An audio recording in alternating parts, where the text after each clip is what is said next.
Bonjour à toutes et à tous, bienvenue.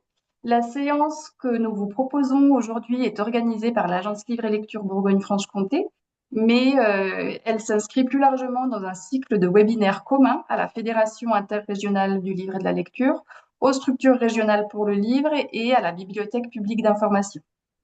Ce cycle de webinaires s'intitule Webiblio.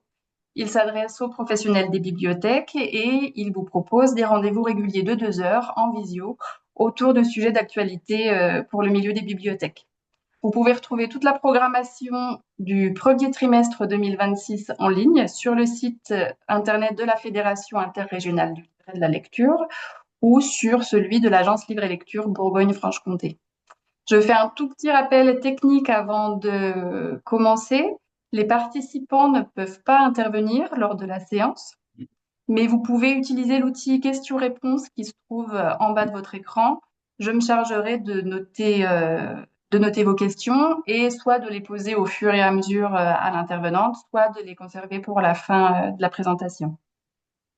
Le webinaire est enregistré et son replay sera disponible sur la page YouTube de l'Agence Livre et Lecture.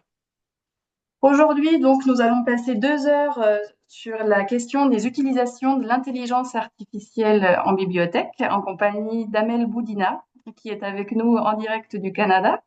Amel, Bonjour. Amel, vous avez fait des études en bibliothéconomie avant Oui, de devenir directrice de bibliothèque au Nouveau-Brunswick, puis agente de développement en médiation de la lecture pour le réseau Réussite Montréal. Aujourd'hui, vous travaillez chez BiblioPresto, un organisme qui appuie les bibliothèques publiques et scolaires en leur offrant des services numériques. Et en parallèle, donc, vous êtes passionné par l'intelligence artificielle et vous vous intéressez notamment à l'impact et aux applications de l'IA dans le milieu des bibliothèques. oui. On vous remercie chaleureusement d'avoir accepté de faire cette présentation aujourd'hui et je vous laisse la parole. Merci beaucoup, Solène. Je vais partager mon écran pour commencer la présentation. Euh, ok, parfait. Donc, est-ce que tout le monde, vous voyez bien mon écran? Tout est correct? Oui, super. Merci beaucoup, Solène. Je suis très contente d'être là aujourd'hui pour pouvoir vous parler d'intelligence artificielle dans le contexte des bibliothèques. C'est un sujet qui me passionne vraiment beaucoup. Il y en a beaucoup, beaucoup à dire.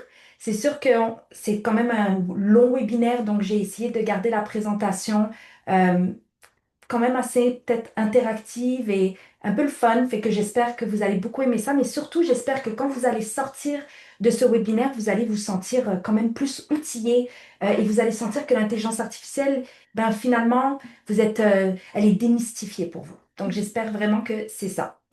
Euh, Rapidement, le plan. Donc, le plan rapidement, je vais commencer avec, bon, je vais bien sûr me présenter et je vais parler aussi du Biblio Presto et de Biblius, en fait, qui est le projet pour lequel je suis la coordonnatrice. Et ensuite, je vais pouvoir aller vous faire, en fait, une brève histoire de l'intelligence artificielle. On va pouvoir parler de ce qu'est l'IA, de ce qu'est l'intelligence artificielle et aussi voir, est-ce que vous pensez l'avoir utilisée dans les dernières 72 heures?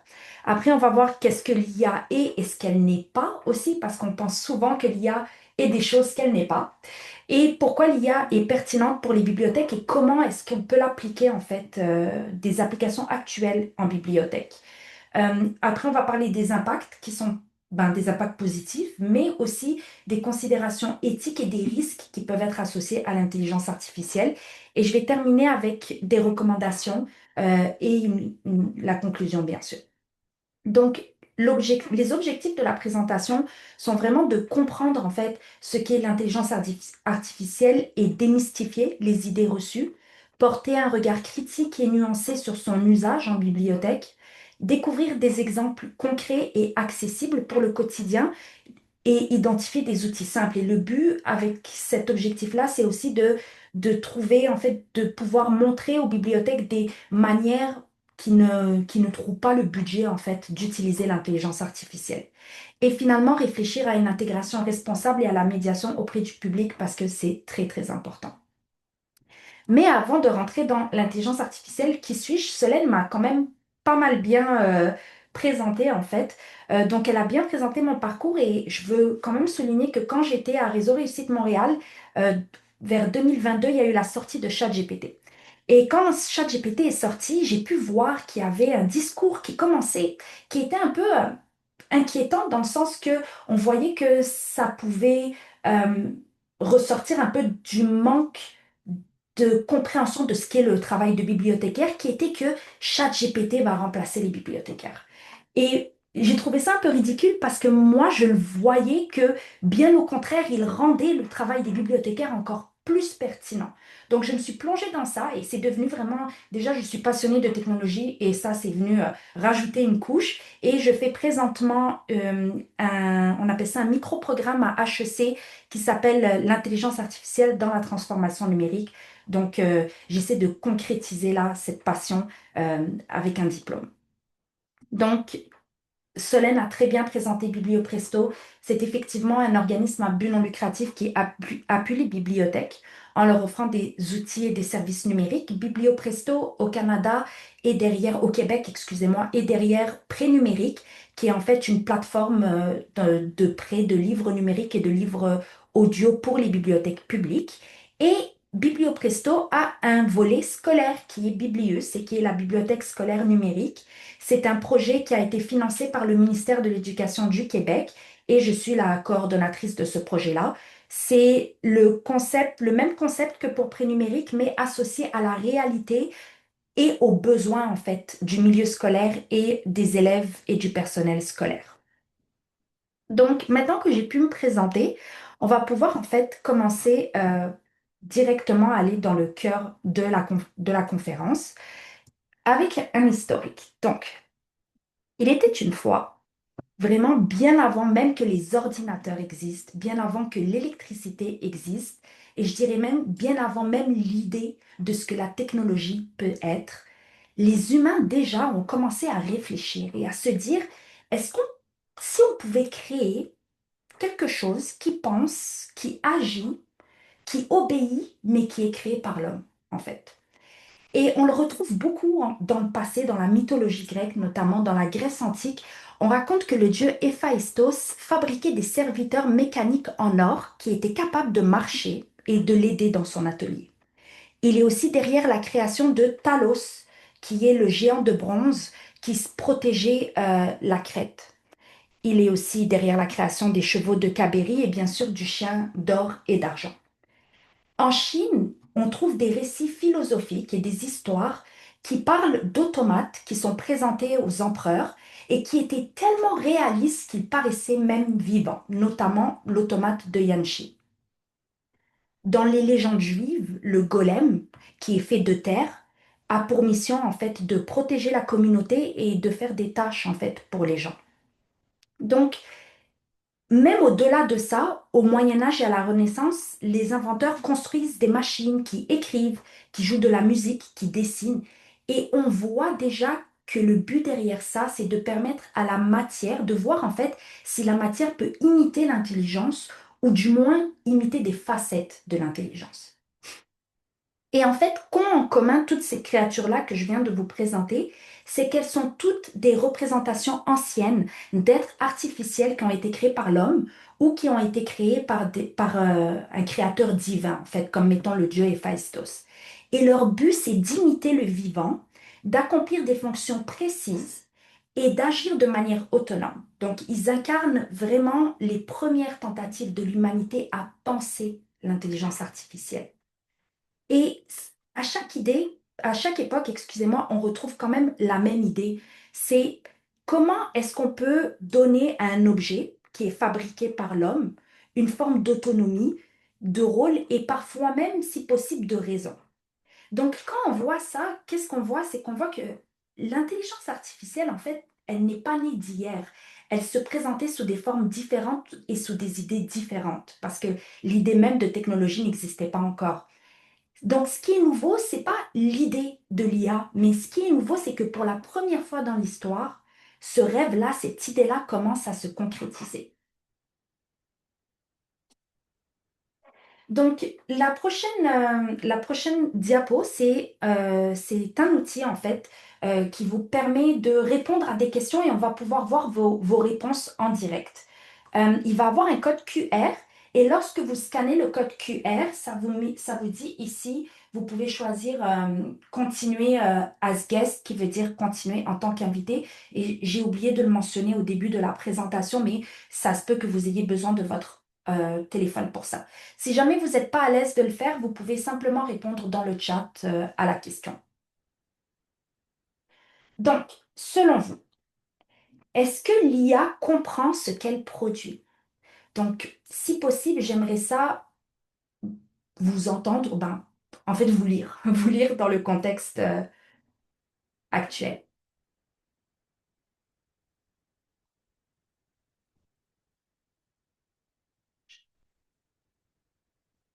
Je vois qu'il y a quelqu'un qui a répondu, c'est très intéressant. On a 3 noms. Jusque-là, ça semble être l'unanimité. 5.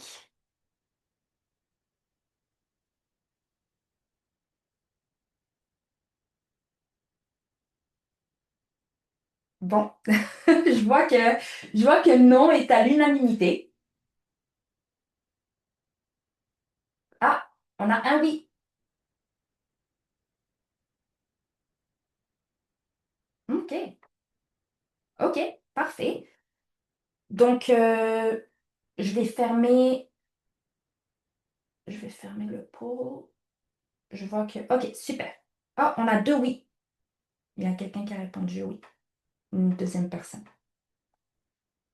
Ok, super. Je vais fermer maintenant je vais fermer le sondage. Donc, oh, il y avait quelqu'un qui a répondu à la dernière minute pour un non aussi. Donc, ah, ok. Dommage, ça fait. Oh, voilà, parfait. Donc, on a 25 non et 3 oui quand même. Et je vais répondre à cette question dans pas long.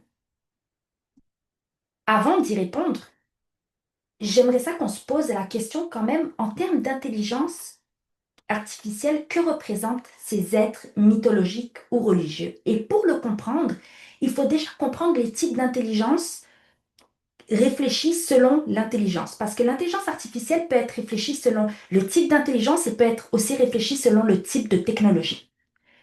Donc, les systèmes d'intelligence artificielle qu'on a présentement, ça s'appelle de l'intelligence artificielle étroite, IAE.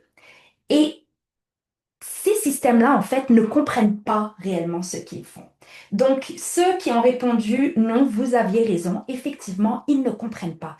Ils exploitent des modèles statistiques et leur job, c'est de faire des prédictions probables à partir des données qu'ils ont exploitées.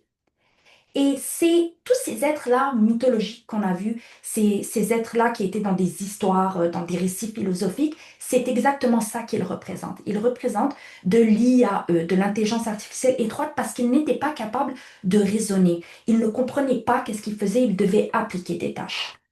Il y a un autre type d'intelligence, juste après, qui s'appelle l'intelligence artificielle générale. Et quand on parle d'intelligence artificielle générale, on est une coche au-dessus. L'IAG, c'est de l'intelligence artificielle qui est capable d'apprendre, de raisonner, et ce, dans n'importe quel domaine, en fait, comme un humain. Donc, elle est capable d'imiter l'intelligence humaine. Donc, elle peut apprendre un nouveau sujet, elle peut transférer ses connaissances, elle peut essayer de comprendre des situations nouvelles, résoudre des problèmes et même s'adapter sans être reprogrammée. Parce que le type d'intelligence artificielle qu'on a présentement, l'IAE, il faut la reprogrammer si on veut qu'elle s'adapte. Il faut savoir que ça n'existe pas, ce type d'intelligence-là, aujourd'hui. Ça n'existe pas. C'est du domaine encore de la théorie. Par contre, peut-être que ça pourrait exister dans les prochaines années, dans les prochains... En fait, je dis années, mais je veux dire en termes de plusieurs années. Peut-être dans les prochaines 10 prochaines années, 20 prochaines années, 30 prochaines années. C'est quand même envisageable que ce type d'intelligence artificielle-là puisse exister. L'autre type de d'intelligence artificielle, c'est la super intelligence artificielle, l'AIC. Et ça, J'ai mis pour la représenter un nuage de données avec un cerveau parce que je ne sais pas s'il y en a ici qui ont lu la série La Faucheuse de Neil Shusterman, je pense. Et dans La Faucheuse, il y a exactement une représentation parfaite d'une super intelligence artificielle qui s'appelle le Thunderhead. Et le Thunderhead, c'est en fait une intelligence artificielle qui n'est pas, comment dire, elle n'est pas touchable, c'est un nuage de données qui est plus intelligent que les hommes et qui dirige en fait l'humanité. Et on- donc c'est exactement ça en fait la super intelligence artificielle, c'est que ça dépasse l'intelligence humaine dans presque tous les domaines. Donc elle est plus rapide, elle est plus créative, elle est plus stratégique, elle est meilleure dans tout, elle est meilleure en sciences, en médecine, partout. Et ça, c'est du domaine de la recherche théorique, bien sûr, de la spéculation, même de la science-fiction et même des grands débats éthiques parce qu'il faut quand même se demander qu'est-ce que, au niveau éthique, ce genre d'intelligence artificielle-là risque d'amener comme problème. Et elle n'existe pas. Et on ne sait même pas si elle va exister. Et si elle existe, quand est-ce qu'elle existera? Ce qui nous amène à la question, l'intelligence artificielle, c'est quoi en fait? Donc, c'est une manière d'apprendre aux ordinateurs à faire des choses qui normalement requièrent de l'intelligence humaine. Donc, comme je le disais, l'intelligence artificielle ne comprend pas ce qu'elle fait. C'est simplement un outil qui trouve des modèles. Donc, elle perçoit son environnement, elle trouve des modèles dans son environnement et grâce à ces modèles-là, elle fait des prédictions ou des tâches. Et après, dépendamment du type d'intelligence artificielle, elle peut même se corriger pour refaire, si elle n'a pas eu la bonne réponse, avoir la bonne réponse. Et c'est important de savoir que si l'IA, je vais utiliser l'IA, si l'IA semble intelligente, c'est parce qu'elle reproduit des schémas, mais il n'y a aucune conscience et aucune compréhension derrière. Et une belle expérience de pensée qui, à mon avis, représente parfaitement bien ça, c'est la chambre chinoise. Donc, la chambre chinoise, c'est une expérience de pensée qui est très connue en philosophie. Et en gros, qu'est-ce que vous faites? C'est que vous imaginez quelqu'un qui est enfermé dans une pièce. Et cette personne-là ne parle pas le chinois, mais elle a devant elle un manuel avec des instructions. Donc, un manuel avec des codes, des instructions qui lui permettent de décoder le chinois. Quand on lui donne dans un trou dans le mur, on lui passe des questions en chinois, elle applique ces règles-là, la personne applique ces règles et elle ressort des réponses de l'autre côté en chinois. Pour la personne qui est à l'extérieur, ben, cette personne-là a l'impression qu'elle est en train de parler avec quelqu'un qui comprend le chinois. Mais en réalité, la personne qui est dans cette boîte-là ne comprend rien. Elle fait simplement appliquer des règles. Et c'est exactement ça avec l'IA. Elle produit des réponses qui peuvent vous paraître impressionnantes, mais elle ne comprend pas ce qu'elle dit. Je vous ai parlé des types d'IA basés sur l'intelligence. Maintenant, je vais vous parler en fait des types d'IA basés sur la technologie. Il y en a plusieurs, mais on va surtout se concentrer sur l'apprentissage automatique. Et l'apprentissage automatique, il y a différents types d'apprentissage. Je vais y aller vraiment de manière hyper générale parce que ça peut être quand même lourd et compliqué. Et je pense que c'est juste important de connaître la base. Vous n'avez pas besoin de comprendre toutes les nuances derrière chaque apprentissage. Le premier apprentissage, c'est l'apprentissage automatique supervisé. Donc ça, c'est comme apprendre avec un enseignant. Les bonnes réponses sont fournies ici au robot. Donc ici, quelqu'un dit au robot, un cube a 6 côtés qui sont des carrés. Et le robot dit, je comprends. Donc les bonnes réponses sont fournies à l'avance et chaque donnée qui est entrée est associée à une étiquette correcte.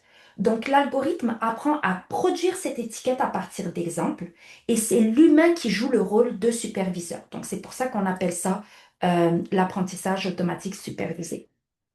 Et des exemples de tâches, ça peut être des reconnaissances de chiffres manuscrits, identifier de faux comptes, même reconnaître des panneaux routiers.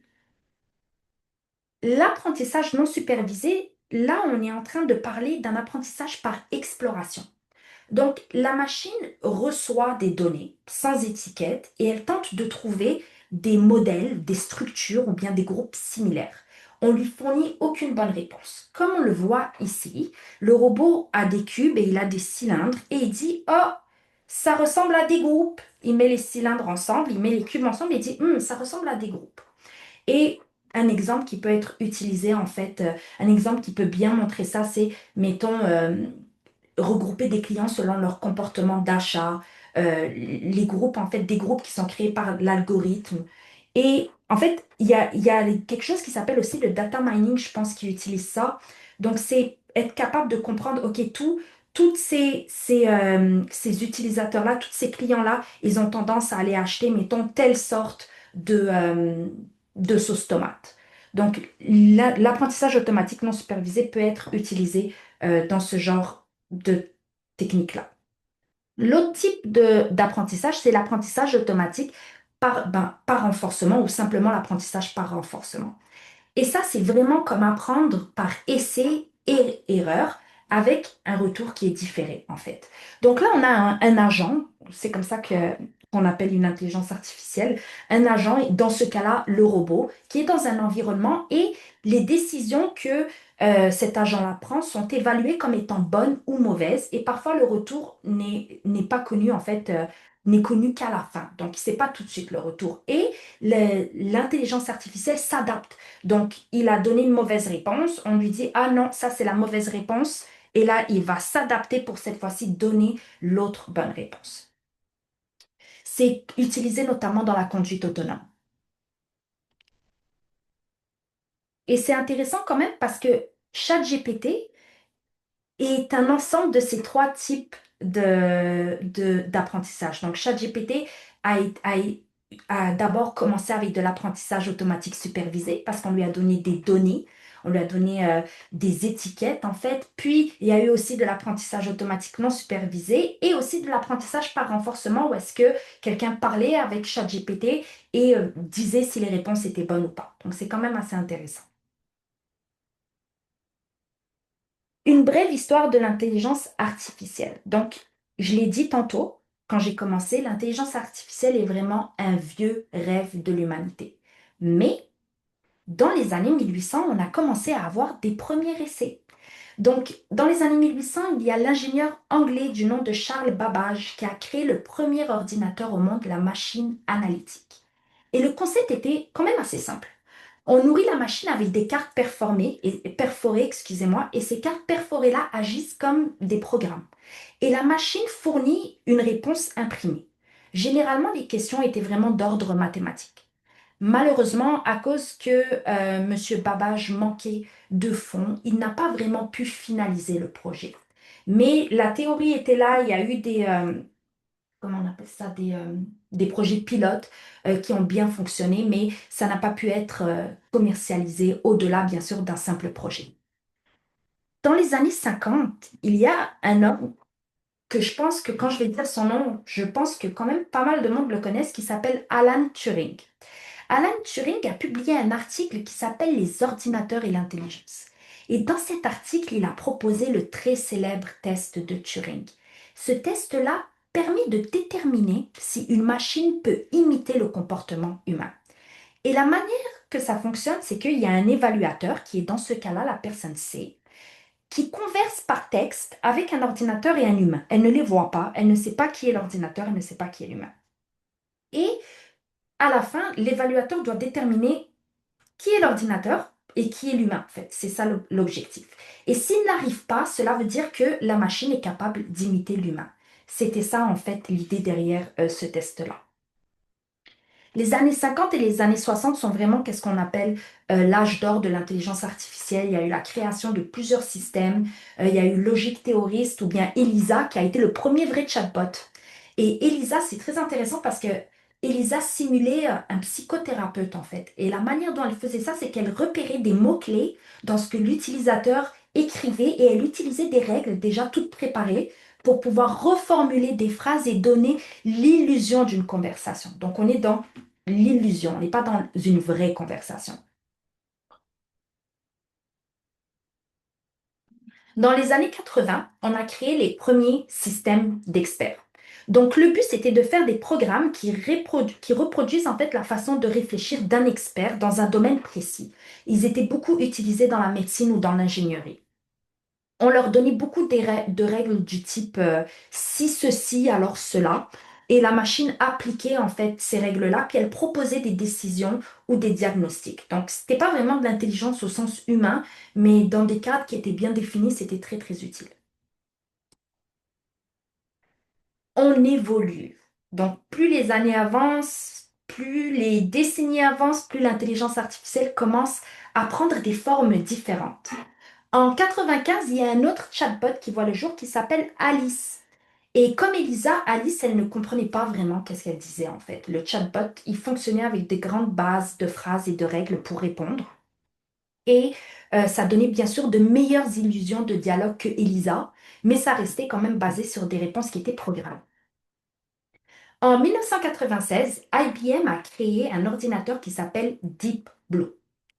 Et en 96, IBM fait jouer Deep Blue contre le maître Garry Kasparov. Et il se passe quelque chose de quand même assez spécial, c'est que Deep Blue, euh, oui, c'est ça, Deep Blue perd 4 matchs, mais il en gagne quand même 2. Et à l'époque, c'était quand même quelque chose. En 97, un an plus tard, il y a un rematch. Et lors de ce match-là, surprise, Deep Blue gagne. Donc 3,5 matchs contre 2,5. Donc ça veut dire qu'il a gagné, si je ne me trompe pas, 3 matchs. Il a eu un match nul et il a perdu 2 parties. Donc c'était quand même quelque chose. On voit que l'intelligence artificielle, elle progresse par bond.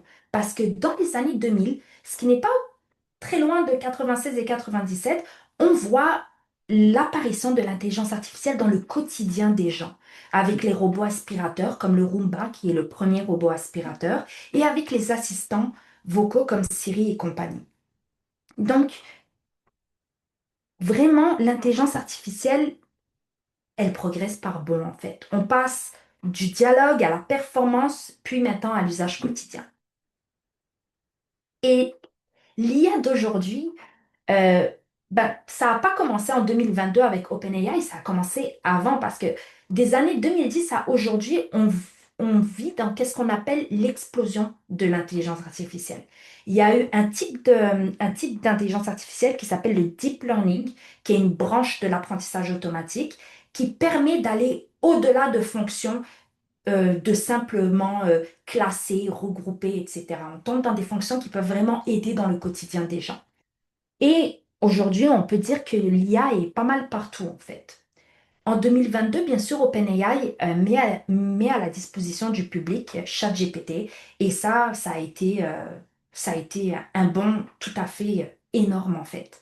Parce qu'on s'est retrouvé dans quelque chose qui s'appelle l'intelligence artificielle générative, que je vais vous parler un peu plus loin, qui permet en fait, qui rentre dans le quotidien de monsieur, madame, tout le monde et qui devient accessible en fait à tout le monde et qui est capable de comprendre des questions en langage naturel et de générer des textes et de converser en fait avec la personne. J'ai j'ai une autre petite question pour vous. Donc, pensez-vous avoir utilisé de l'intelligence artificielle dans les dernières 72 heures? Je vais vous donner le temps de vous connecter et répondre.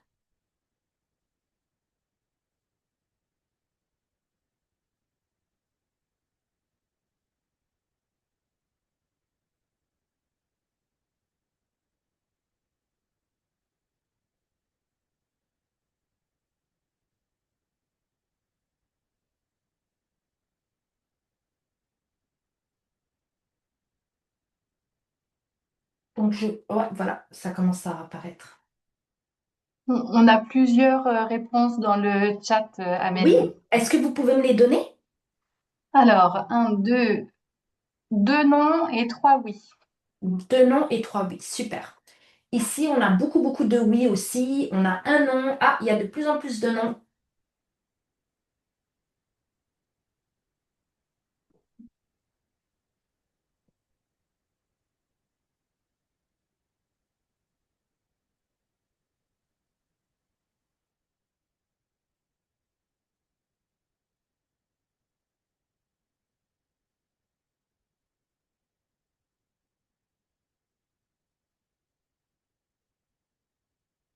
Ok, quand même intéressant. Jusque-là, on a 21 oui et 5 non.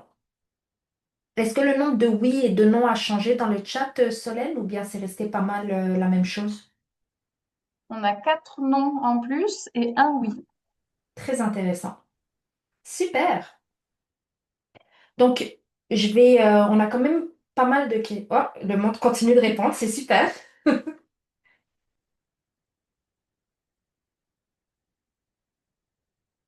Ok. Donc, on voit qu'on a beaucoup plus de oui que de non, mais qu'on a quand même des non. Donc, je vais maintenant fermer le sondage. Ah ben, je regarde, est-ce que ça va me... Ok. Bon, ben, je pense que je peux pas le fermer parce qu'il y a une barre qui est apparue en bas, donc je vais juste passer à la prochaine page. Ah, ok, voilà, j'ai réussi. Parfait, donc nous avons 30 oui et nous avons 9 non. Et du côté du chat, Solène,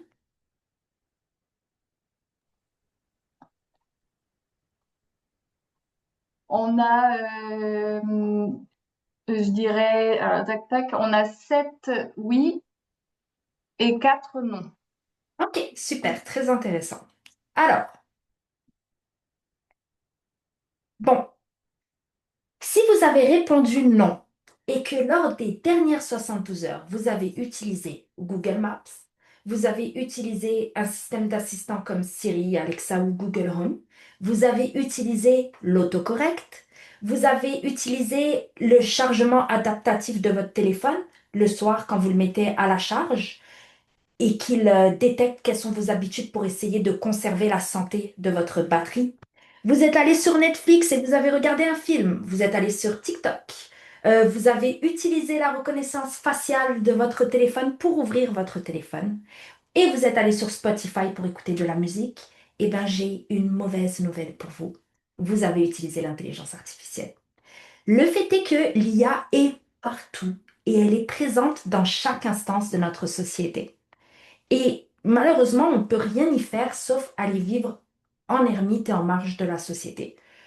Donc, comme l'IA fait partie de la vie de monsieur et madame tout le monde, comme on peut le voir ici, en tant que bibliothécaire et professionnel de l'information, on a quand même un devoir d'être en mesure d'informer et de former nos usagers quant à l'IA afin que ils et elles puissent faire des choix qui sont éclairés dans leur vie de tous les jours quant à son utilisation.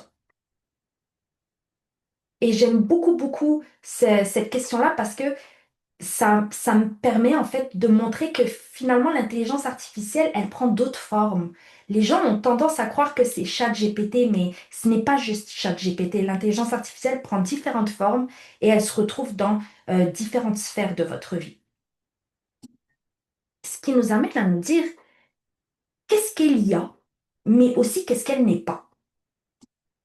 Donc, c'était quand? C'était en 2023. En 2023, j'ai eu la chance d'assister à une super conférence qui a été donnée par Pierre-Luc Saint-Charles.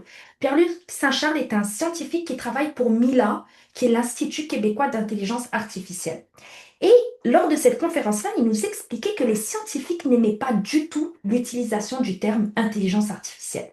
Parce que pour eux, ils trouvaient que ce terme-là était inapproprié parce que la machine n'est pas capable de penser par elle-même et elle n'est pas consciente.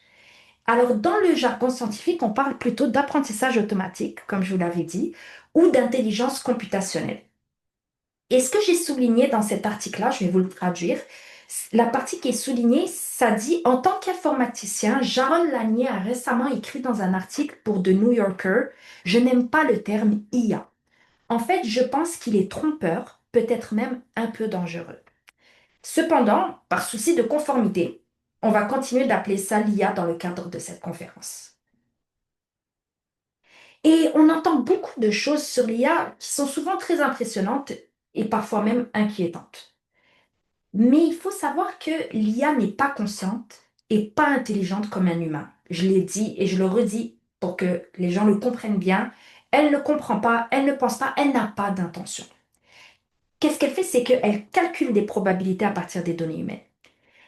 Et ce qui est aussi un peu dangereux, c'est qu'on présente souvent l'IA comme étant neutre et objective, mais c'est pas vrai. En réalité, une IA, c'est toujours une suite de choix humains.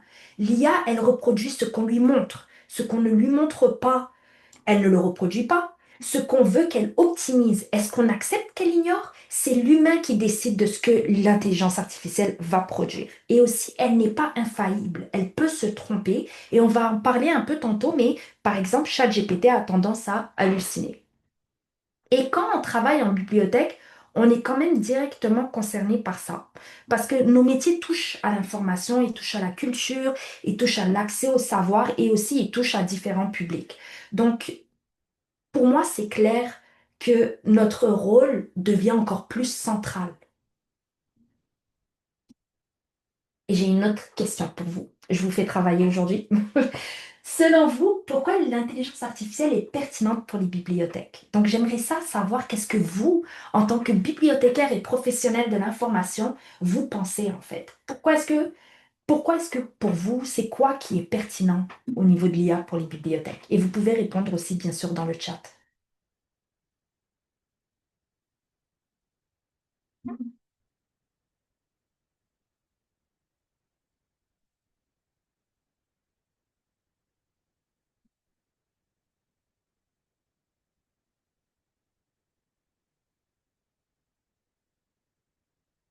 Ok, on va gagner en rapidité, faciliter l'indexation, gain de temps. Oui, beaucoup, beaucoup de gains de temps. Tâches bibliographiques, elle peut aider aux recherches documentaires. Ouais, il y a des réponses très intéressantes. Conseils au lecteur, tâches bibliographiques, faciliter la recherche documentaire.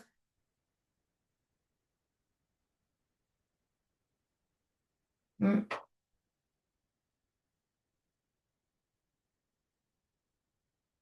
il y a des réponses très, très, très intéressantes. Je peux peut-être vous donner celles qui sont dans Oui, le chat, oui, qui s'il vous n'apparaissent pas plaît. à l'écran. Alors, la rapidité pour les tâches simples, Mhm. optimiser les recherches documentaires, apprendre aux usagers à s'en servir, gain de temps des tâches bibliothéconomiques, recherche documentaire, éducation aux médias et à l'information. Très intéressant. Très intéressant. Et ici aussi, on a différentes réponses. Donc, on voit que gagner du temps ressort beaucoup, beaucoup. On voit que automatiser aussi ressort beaucoup, beaucoup. On voit des trucs comme trouver des idées d'animation. Euh, on voit des rapports, rédaction de rapports, recherche documentaire, vénération de BBG. Ça, je ne sais pas qu'est-ce que c'est par contre. Idées animation, outils complémentaires d'aide à la recherche, gain de temps, catalogage, idées animation, tâches répétitives, tâches bibliographiques. Effectivement. Et on peut voir dans toutes ces réponses-là qu'il y a vraiment en fait comment dire, un fil conducteur qui est gagner du temps et automatiser certaines tâches. Donc, je vais super. Effectivement, l'intelligence artificielle peut améliorer l'expérience des usagers et faciliter l'accès à l'information. Donc, il faut aussi prendre en compte que les usagers ont tendance à chercher comme ils parlent. Et l'intelligence artificielle peut nous aider à faire le pont entre cette manière de chercher et les systèmes qu'on a déjà en place. Automatiser certaines tâches afin d'alléger la charge des équipes. On le sait, nos journées sont pleines de tâches répétitives et ces tâches-là peuvent parfois même prendre peut-être un peu trop de place et empiéter en fait sur le service aux usagers. Et là, je parle d'expérience parce que quand j'étais bibliothécaire en milieu public, il y avait souvent ce que j'entendais souvent les bibliothécaires dire, c'était ah, j'aimerais ça avoir plus de temps pour pouvoir développer plus de services, pour pouvoir développer plus d'idées d'activités, pour pouvoir en donner plus en fait aux usagers. Et le fait d'automatiser certaines tâches avec l'intelligence artificielle, ça peut venir permettre en fait aux bibliothécaires ou au personnel de bibliothèque de faire ça. Soutenir la mission de démocratisation de l'information. Donc, le rôle des bibliothèques, c'est de réduire les écarts d'accès à l'information. Et l'intelligence artificielle peut venir creuser ces écarts, mais elle peut aussi aider à les réduire en rendant l'information plus compréhensible ou bien en aidant à produire du contenu qui est plus accessible. On va pouvoir en parler aussi. Accompagner l'évolution des pratiques de recherche. Donc, les usagers utilisent déjà l'intelligence artificielle, c'est un fait. Ils l'utilisent. Ils l'utilisent pour chercher, ils l'utilisent pour écrire, pour résumer, pour traduire. En accompagnant l'évolution des pratiques, on reconnaît ces usages et on peut aider les gens à mieux chercher, à mieux comprendre et même à mieux vérifier ce qu'ils trouvent. Et finalement, euh, ce qui est très important, jouer un rôle clé de médiation, d'éducation et d'encadrement éthique de l'IA. Donc ça, pour moi, c'est très, très important. Et le bibliothécaire dans tout ça. Donc le bibliothécaire, on l'oublie parfois, mais notre métier en tant que bibliothécaire, c'est pas forcément de gérer des livres ou des bases de données, c'est de gérer de l'information. Donc, on est l'expert de l'information. Et les outils peuvent produire des réponses, mais ces outils-là ne sont pas capables de juger de la qualité, de la pertinence et même des limites des réponses qu'ils donnent. Et c'est au cœur de notre métier, et ça, c'est vraiment au cœur de notre métier. Et pour bien faire ça, on doit quand même comprendre comment ces outils fonctionnent de manière basique. On n'est pas obligé d'être des scientifiques en intelligence artificielle. Non, mais il faut quand même comprendre la base de comment ces outils-là fonctionnent. Et ça va nous permettre aussi d'évaluer les contenus. Donc, ce travail-là de juger, vérifier, adapter, c'est exactement notre expertise. Médiateur. Médiateur entre des technologies et des personnes. Donc l'IA, on le sait, elle est dans la vie des gens. Vous l'avez vu tantôt avec le test de est-ce que vous avez utilisé l'IA dans les dernières 72 heures. Elle est dans leur téléphone, elle est dans leur moteur de recherche, elle est même dans leurs travaux scolaires. C'est un peu triste, mais c'est la vie. Et souvent, ils l'utilisent sans qu'ils sachent vraiment en fait comment ça fonctionne. Et face à ça, on voit deux réactions qui sont très fortes. On voit des gens qui sont comme Oh my God, l'intelligence artificielle, ChatGPT, c'est merveilleux, c'est de la magie, qui sentent même pratiquement qu'ils sont en train de converser avec un être humain. Et on voit ceux qui trouvent que c'est dangereux et qu'il faut l'éviter, et que non, non, non, moi je veux rien avoir à faire avec l'intelligence artificielle, ça me fait peur, etc. Et notre rôle à nous, le rôle du bibliothécaire, ce n'est ni de vendre l'intelligence artificielle, ni de la diaboliser. C'est d'aider les usagers à comprendre, à expliquer ce qu'elle fait de bien, à expliquer ce qu'elle fait de pas bien et à expliquer ce qu'elle ne fait pas. Ça aussi, c'est important. Et il faut prendre en compte aussi que sans accompagnement, c'est toujours les mêmes qui profitent des nouveaux outils. Donc, en accompagnant les gens, on s'assure qu'ils sont inclus. Donc, on s'assure que c'est pas juste ceux qui sont déjà à l'aise, qui sont techno, qui sont déjà outillés, qui ont confiance, qui utilisent ce genre d'outils-là. Donc, ça aussi, c'est très important. Et participation dans les instances nationales et internationales. Donc, on croit souvent que les décisions concernant l'intelligence artificielle, elles se prennent ailleurs, elles se prennent dans des cours de justice, elles se prennent dans des gouvernements, elles se prennent dans des universités, mais la réalité, c'est qu'elles peuvent se prendre aussi dans nos milieux. Elles peuvent se prendre aussi entre nous, entre bibliothécaires ou entre experts en information. Parce que les cadres d'usage, ça se construit aussi dans les institutions, ça se construit pas juste dans les hauts niveaux, en fait. Euh, Entre bibliothèques, alors parlez-vous. Ça, c'est vraiment l'idéal, en fait, pour pouvoir mettre en place des cadres d'usage. C'est de se parler, de discuter entre vous, de développer des processus de médiation ensemble et de partager ensemble. Et il y a quand même des choses à prendre en compte entre l'intelligence artificielle et le bibliothécaire. Donc, je l'ai dit, l'IA, elle est très forte pour faire vite, traiter beaucoup et automatiser, mais tout ce qui touche au sens, au contexte, aux personnes, aux choix qui sont faits, ça reste profondément humain, en fait. Donc, l'IA peut faire beaucoup de choses, mais elle peut pas aller dans tout ce qui est le contexte, dans tout ce qui est le sens, le choix. Ça, c'est le travail du bibliothécaire. Elle peut traiter des volumes d'informations qui sont vraiment impossibles pour un humain, c'est un fait. Elle peut faire des propositions, c'est un fait. Elle peut automatiser aussi des premières couches de travail, mais elle ignore qu'est-ce qui est pertinent pour votre milieu, pour votre bibliothèque. Elle ne connaît pas vos usagers et elle ne porte pas de responsabilité. Donc, le bibliothécaire reste vraiment celui ou celle qui donne du sens, qui tranche, qui décide qui cadre et bien sûr qui accompagne l'usager. Et ce qu'on voit apparaître très clairement, c'est vraiment une ligne de partage en fait. Tout ce qui est massif, répétitif, calculable et de plus en plus automatisable, mais tout ce qui touche au sens, au contexte, au choix, aux personnes ne l'est pas. Donc, l'IA peut aider à préparer le terrain, mais c'est pas l'IA qui peut faire une politique documentaire et c'est pas l'IA qui peut accompagner un usager.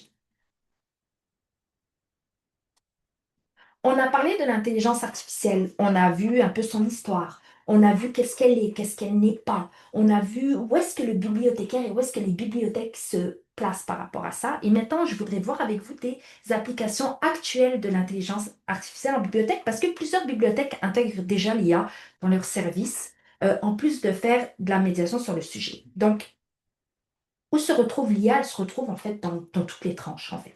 Elle se retrouve dans le service aux usagers, dans la recherche et la découverte, dans l'organisation interne, la médiation et la formation et la gestion des collections.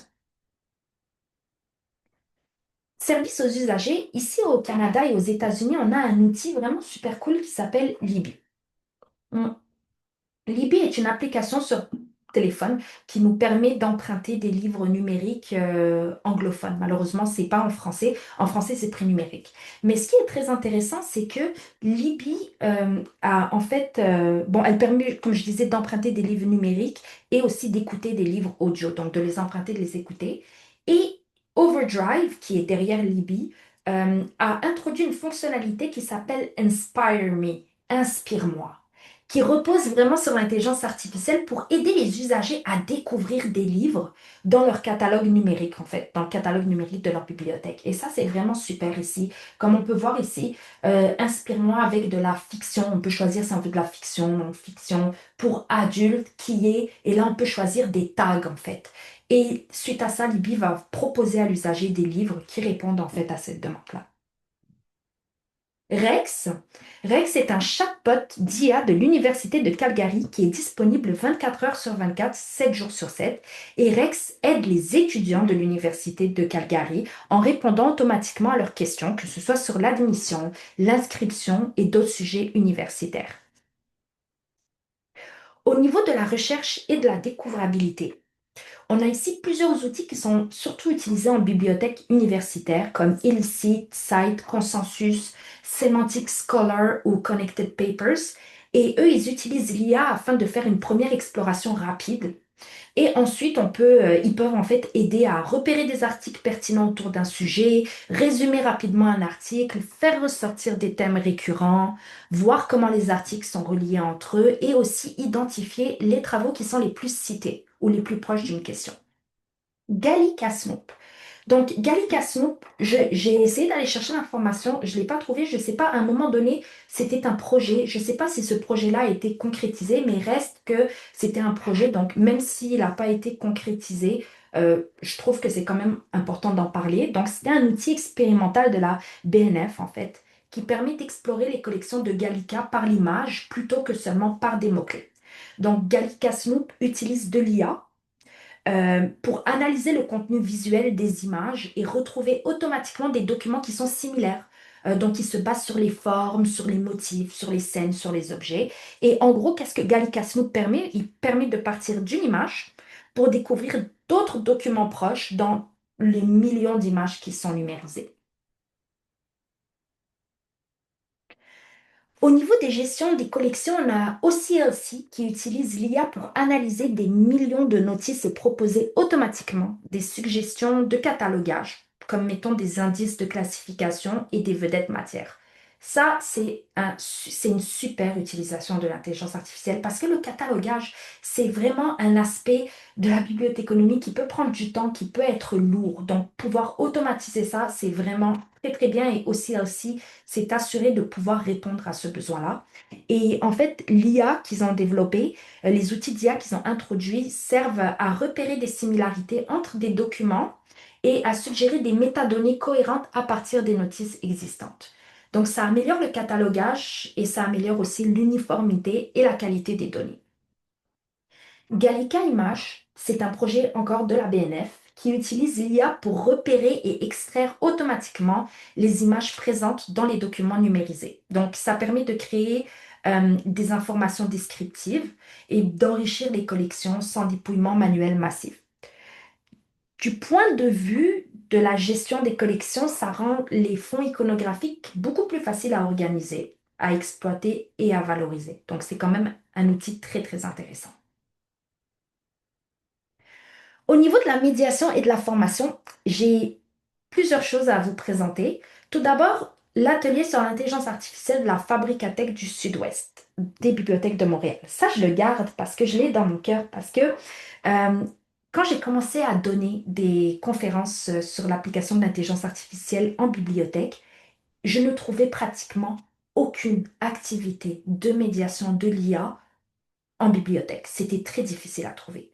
La seule activité que j'ai trouvée, on parle de 2022-2023, c'était la Fabricathèque du Sud-Ouest qui avait fait un atelier sur l'intelligence artificielle pour démystifier l'intelligence artificielle auprès de ses usagers. Donc, c'était une des premières activités de médiation que je voyais au niveau des bibliothèques pour l'intelligence artificielle. Du côté universitaire, on a le guide de la bibliothèque de McGill sur l'intelligence artificielle. Et ça, ce sont les bibliothécaires de l'université de McGill qui ont développé ce guide-là dans le but de pouvoir soutenir les étudiants et les chercheurs dans leur travail autour de l'IA. Et dans ce guide, il leur offre des ressources, des définitions, des outils, des conseils pour comprendre et utiliser l'IA dans un contexte, bien sûr, académique. Et c'est très intéressant parce qu'il y a des sections sur l'alphabétisation euh, à l'intelligence artificielle, donc comment développer une compréhension plus critique en fait des technologies, sur l'utilisation éthique des outils d'IA, qui est quand même assez important pour la recherche, et sur les sujets comme les outils génératifs et ChatGPT. Et je suis quand même assez contente de dire que il y a de plus en plus de bibliothèques qui font de la médiation au niveau de l'intelligence artificielle. Il y a les médiathèques de Chartres qui ont vraiment, je trouve, sincèrement, je suis passée à travers là, je trouve que c'est un très, très, très beau programme de médiation de l'intelligence artificielle. Donc, non seulement ils ont des ateliers, je pense, ponctuels sur l'IA, mais ils ont aussi une semaine qui s'appelle la semaine de l'IA, qui a eu lieu du 10 au 13 décembre 2025, où est-ce que, ils ont pratiqué l'IA, ils ont questionné ces enjeux. Ils ont des ateliers, comment faire des bandes dessinées avec l'IA, comment utiliser l'IA dans un contexte professionnel. Bref, c'est vraiment un très, très, très beau programme qu'ils ont. À Montréal, les bibliothèques de Montréal ont fait affaire avec Ivado. Ivado, c'est en fait un consortium interdisciplinaire et intersectionnel de recherche, de formation et de mobilisation des connaissances. Donc, les bibliothèques de Montréal se sont affiliées à Ivado et ont mis en place des ateliers gratuits afin d'aider le public à découvrir l'intelligence artificielle de façon concrète. Donc, qu'est-ce qu'on veut dire? On veut dire que cette découverte-là se faisait vraiment via le test d'outils d'IA. Donc, en créant, en explorant. Je sais aussi qu'ils ont fait l'atelier de créer une bande dessinée avec l'intelligence artificielle. Ils n'ont pas juste, par contre, abordé les sujets techniques, ils ont aussi abordé tout ce qui est l'éthique et la vie privée. Et je pense aussi que Ivado, si je ne me trompe pas, a donné une formation aux bibliothécaires aussi. Au niveau de l'organisation interne, je vais vous montrer deux exemples d'IA qui sont utilisés à ce côté-là. Il y a Ex Libris Alma que probablement vous connaissez, plusieurs d'entre vous connaissent, qui a un gros système de gestion de bibliothèque. Et Ex Libris Alma a commencé à intégrer de l'automatisation et de l'intelligence artificielle pour aider au catalogage, à l'analyse des collections ou à certaines décisions qui peuvent être techniques. Et le deuxième outil, c'est Dalagocol. C'est un projet de recherche français qui utilise des algorithmes pour analyser les données des collections et essayer de prédire leur état. Donc, le but, c'est de savoir ce qui s'use, ce qui sort beaucoup, ce qui risque aussi de devenir problématique. Et quand on voit ces outils-là, on voit que ici, le but, c'est pas vraiment de remplacer le jugement des bibliothécaires, mais c'est de les supporter et de leur donner un indicateur, en fait, pour mieux gérer et préserver leur collection. Je vais juste boire un peu d'eau. Je parle beaucoup, donc je vous ai montré plusieurs outils. Je vous ai montré plusieurs projets, je vous ai montré plusieurs usages. Et maintenant, j'aimerais ça qu'on prenne un petit pas de recul. Et si on regarde tout ça ensemble, on voit apparaître des tendances qui sont quand même assez claires dans les bibliothèques. Déjà, une autre façon de chercher. On ne fouille plus seulement avec des mots-clés, des mots précis. On pose des questions, on explore des idées, on navigue dans des thèmes. Un métier qui évolue en fait, parce que les outils suggèrent, regroupent, repèrent, mais c'est le bibliothécaire qui choisit, qui nuance, qui tranche et qui met du sens dans l'utilisation de ces outils-là. Des outils qui sont là pour vous épauler dans votre travail. Ils gèrent le simple, ils gèrent l'automatisation, mais le travail de fond, la réflexion, ça reste quand même humain. Des collections qu'on comprend mieux parce que quand même, grâce à l'intelligence artificielle, maintenant, on est capable de mieux voir dans nos collections, on voit plus clair dans ce qui sort, qu'est-ce qui sort moins, c'est quoi les forces, c'est quoi les manques, comment est-ce que nos collections évoluent. Et ça peut nous permettre, à nous, en tant que bibliothécaires, de prendre des décisions qui ne reposent plus seulement sur l'intuition, qui reposent sur des données claires, sur du data. euh, et qui va pouvoir nous permettre de diriger nos collections vers quelque chose qui répond mieux à notre milieu, mieux à nos usagers. Et bien sûr, une mission encore plus sociale. La bibliothèque devient aussi maintenant un lieu pour comprendre ces outils, les apprivoiser et aider les publics à garder un regard critique. Et on parle souvent de lien en bibliothèque, comme si en fait toutes les bibliothèques vivaient la même réalité, mais c'est pas vrai. C'est vrai qu'au niveau de l'automatisation, il y a des tâches qui relèvent pareillement des deux types de milieux, mais ce n'est pas 100% le cas. Au niveau du public, on est sur l'inclusion, la médiation, les services aux usagers, aux citoyens, et aussi dans l'optique patrimoniale, le traitement massif, l'analyse, la conservation, excusez-moi. En universitaire, c'est plus la recherche, les corpus, la découvrabilité. Donc, l'intelligence artificielle ne prend pas la même place, mais elle touche quand même tous les milieux. Maintenant, j'aimerais vous mettre dans une situation. J'aimerais que vous imaginiez, et ça va seulement être votre réalité, donc ça va pas être difficile pour vous d'imaginer ça. Vous êtes super occupé. Vous avez réglé plein de problèmes toute la journée, que ce soit des problèmes reliés aux usagers, des problèmes techniques, des problèmes de catalogage, bref. Vous n'avez pas arrêté. Et en plus de ça, il y a un ou une bibliothécaire qui est absent. Donc là, vous êtes vraiment, vous croulez sous le travail. Et vous vous retrouvez dans une situation où est-ce que vous avez plusieurs usagers qui ont besoin de recommandations de lecture ou d'informations, mais vous avez aussi des livrables d'ici la fin de la journée. Vous devez monter le texte de la publicité de votre activité chouchou du mois, en fait, et vous devez aussi réfléchir les activités du mois prochain ou des mois prochains, en fait. Donc, vous avez quand même du travail à faire. Et c'est exactement dans ces moments-là que l'IA peut devenir intéressante. Et je ne parle pas de n'importe quelle intelligence artificielle. Dans ce cas-là, je vous parle de l'intelligence artificielle générative.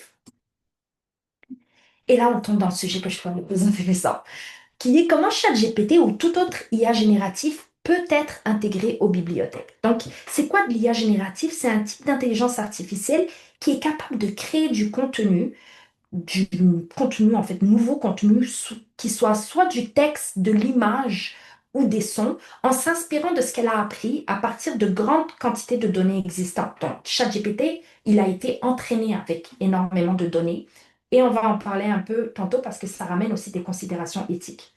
Elle ne fait pas, en fait, l'intelligence artificielle, elle n'est pas simplement là pour analyser ou classer, elle est vraiment là pour produire du contenu en langage naturel. Elle peut vous écrire des histoires, elle peut vous générer des images, elle peut vous composer de la musique grâce à des modèles comme ChatGPT. En ce moment, c'est 5.2, je pense. ChatGPT 5.2.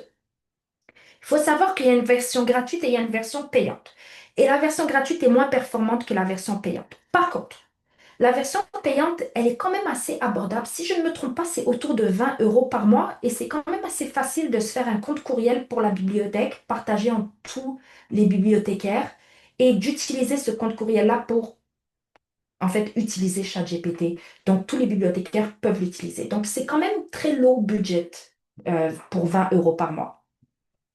Ça peut vous faire de l'assistance virtuelle parce que, et là, ça demande un peu plus de connaissances, mais si jamais il y a un bibliothécaire dans votre bibliothèque qui est très techno, il y a des tutoriels sur Internet pour faire ça. Comment créer un chatbot en utilisant ChatGPT. Donc, ça peut vous permettre d'avoir un chatbot qui serait une assistance en ligne 24 jours, 7 jours sur 7 pour les questions qui sont fréquemment posées, en fait, comme les horaires d'ouverture, les services disponibles, les instructions pour emprunter ou retourner des livres. Et le coût relié à ça, c'est plus autour de, excusez-moi, 10 euros, 80 euros par mois pour avoir accès à l'API de ChatGPT. Mais après, vous pouvez connecter ce chatbot-là à votre foire aux questions si vous avez une foire aux questions sur le site web de votre bibliothèque. Et les gens peuvent, en fait, ils posent des questions, puis le chatbot leur répond. Puis si jamais il n'a pas la réponse, il le dit clairement et il renvoie la personne vers un bibliothécaire. La recherche d'informations aussi, un chatbot peut aider les utilisateurs à naviguer dans le catalogue de la bibliothèque, à trouver des ressources pertinentes ou à suggérer des lectures en fonction des préférences et des besoins de l'utilisateur. Bien sûr, on parle aussi de connecter ce chatbot-là à l'API du catalogue ou bien de le connecter à une base qui est exportée avec les informations du catalogue. La deuxième partie, la base, c'est un peu plus de travail parce qu'il faut constamment la mettre à jour en fait. Automatisation des tâches administratives, bien sûr. Des tâches comme la création et la mise à jour des documents administratifs, comme des procédures internes, des guides de formation pour les nouveaux employés, des guides pour le personnel. Tout ça, ça peut être effectué avec ChatGPT. Recommandations personnalisées. Donc, on va en parler un peu plus en détail. Je sais que c'est un sujet qui intéresse beaucoup les bibliothécaires parce que grâce à l'IA, en fait, un chatbot peut fournir des recommandations de lecture personnalisées en fonction des habitudes et des préférences de chaque utilisateur, mais c'est à prendre avec un grain de sel et vous allez voir dans pas long pourquoi. Si vous n'avez jamais utilisé ChatGPT et que vous vous attendez à un super travail dès le début, eh bien, vous allez être déçu. Parce que votre première utilisation de ChatGPT ne sera pas vraiment optimale. Pourquoi? Parce que ChatGPT a besoin de contexte et d'instructions afin d'être efficace. Et à force de vous parler aussi, il mémorise dans sa mémoire qu'est-ce que vous aimez moins, comment est-ce que vous voulez qu'il vous parle, etc. Donc là, au fur et à mesure de discuter avec lui, il peut vous donner des réponses qui sont plus intéressantes. Et il y a une manière d'écrire à ChatGPT. On appelle ça un prompt. Je ne connais pas le mot en français, mais il y a une manière de lui écrire afin d'avoir les meilleures réponses possibles. Donc, comment est-ce qu'on le fait? C'est que, on va le voir après là, mais la façon de poser la question, c'est en gros, elle change complètement le résultat. Donc, la manière dont vous allez lui demander les choses, ça va vraiment affecter la réponse que vous allez avoir. Et oui, ChatGPT se trompe. Quand ChatGPT ne connaît pas la réponse, qu'est-ce qu'il va faire? Il va pas vous dire, oh, je suis désolé, je connais pas la réponse. Non, non, il va halluciner la réponse afin de combler ce trou et il va le faire avec confiance. Et ça, c'est très dangereux. Parce que dans un procès contre une compagnie aérienne, il y a un avocat new-yorkais qui a cité dans son mémoire juridique des cas qui n'existaient pas. L'avocat a avoué, il a dit, j'ai utilisé ChatGPT. Et vous voulez savoir c'est quoi le pire? C'est qu'il a même demandé à ChatGPT, est-ce que ces informations sont vraies? Et ChatGPT lui a dit, oui, oui, c'est vrai. Donc, vraiment, il faut faire très, très attention. Je sais aussi qu'il y a eu des cas de gens qui cherchaient des sources, en fait, d'articles scientifiques. Et ChatGPT leur donnait un auteur qui existe, mais il l'associait à un article qu'il n'avait pas écrit. Ou bien il inventait un auteur avec un article qui existait déjà, ou bien il y avait un auteur qui existait, mais l'article n'existait nulle part. Donc c'est très important de vérifier les informations. C'est très important de pas prendre ce que ChatGPT vous dit comme étant coulé dans le béton. Il faut aller vérifier et c'est là encore une fois que le travail des bibliothécaires est très pertinent. Donc, je vous l'ai dit tantôt, la manière dont vous posez une question à ChatGPT, ça affecte beaucoup la réponse que vous allez avoir. Et comment est-ce qu'on pose une bonne question à ChatGPT? Ben, on appelle ça un prompt en anglais, mais vous lui donnez un rôle, vous lui donnez le contexte de votre question, vous lui posez votre question, vous lui donnez des instructions et si possible, de lui donner un exemple. Et le meilleur moyen de vous montrer ça, c'est de vous montrer un exemple. exact. Ici, j'ai demandé à ChatGPT, peux-tu me donner des arguments et contre-arguments sur le dégriffage des chats? Vous le voyez, il m'a donné du texte, il y a des réponses, il y a je vois des listes. Quand même, c'est quand même intéressant. Là, je lui ai reposé la question. Je lui ai dit, tu es un spécialiste sur la question du dégriffage des chats. Je suis un élève qui doit écrire un texte argumentatif sur le dégriffage des chats en France. Donne-moi trois arguments pour et un contre-argument que je devrais alors contre-argumenter. Assure-toi que ces arguments soient relatifs à la situation européenne. Donc, vous pouvez voir ici que je lui ai donné le plus de contexte possible. Et là, vous allez me dire, oui, mais Amel, je veux dire, c'est le même texte, il y a autant de textes que tantôt, mais on voit que le texte est plus riche. La réponse est plus complète, elle est plus riche. Quand on lit les deux réponses, on voit qu'il a couvert tous les angles médical, comportemental, éthique, social, pratique. Il a présenté plusieurs arguments pour et contre et il a donné les explications.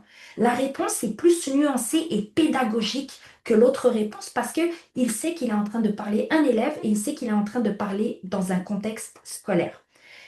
Donc, la réponse est définitivement plus exploitable. Et ça donne de la matière vraiment pour développer un texte pour cet élève-là. Ça inclut aussi des alternatives qui sont concrètes et une synthèse qui est claire. Donc, cette réponse-là est mieux. Elle permet mieux de comprendre le sujet. Et ça, c'est vraiment très important. Donc, on voit que définitivement, la manière dont vous posez la question vient vraiment affecter la réponse que vous allez avoir. Et je l'ai dit tantôt, super pour l'aide au lecteur, mais avec des nuances. Vous vous souvenez de cette journée très occupée? Comme si vous n'étiez pas assez occupé, il y a quelqu'un qui vient vous voir et qui vous dit, ouais, je cherche un livre, je me rappelle juste que la couverture est bleue puis que ça parle de gens qui sont malades et amoureux.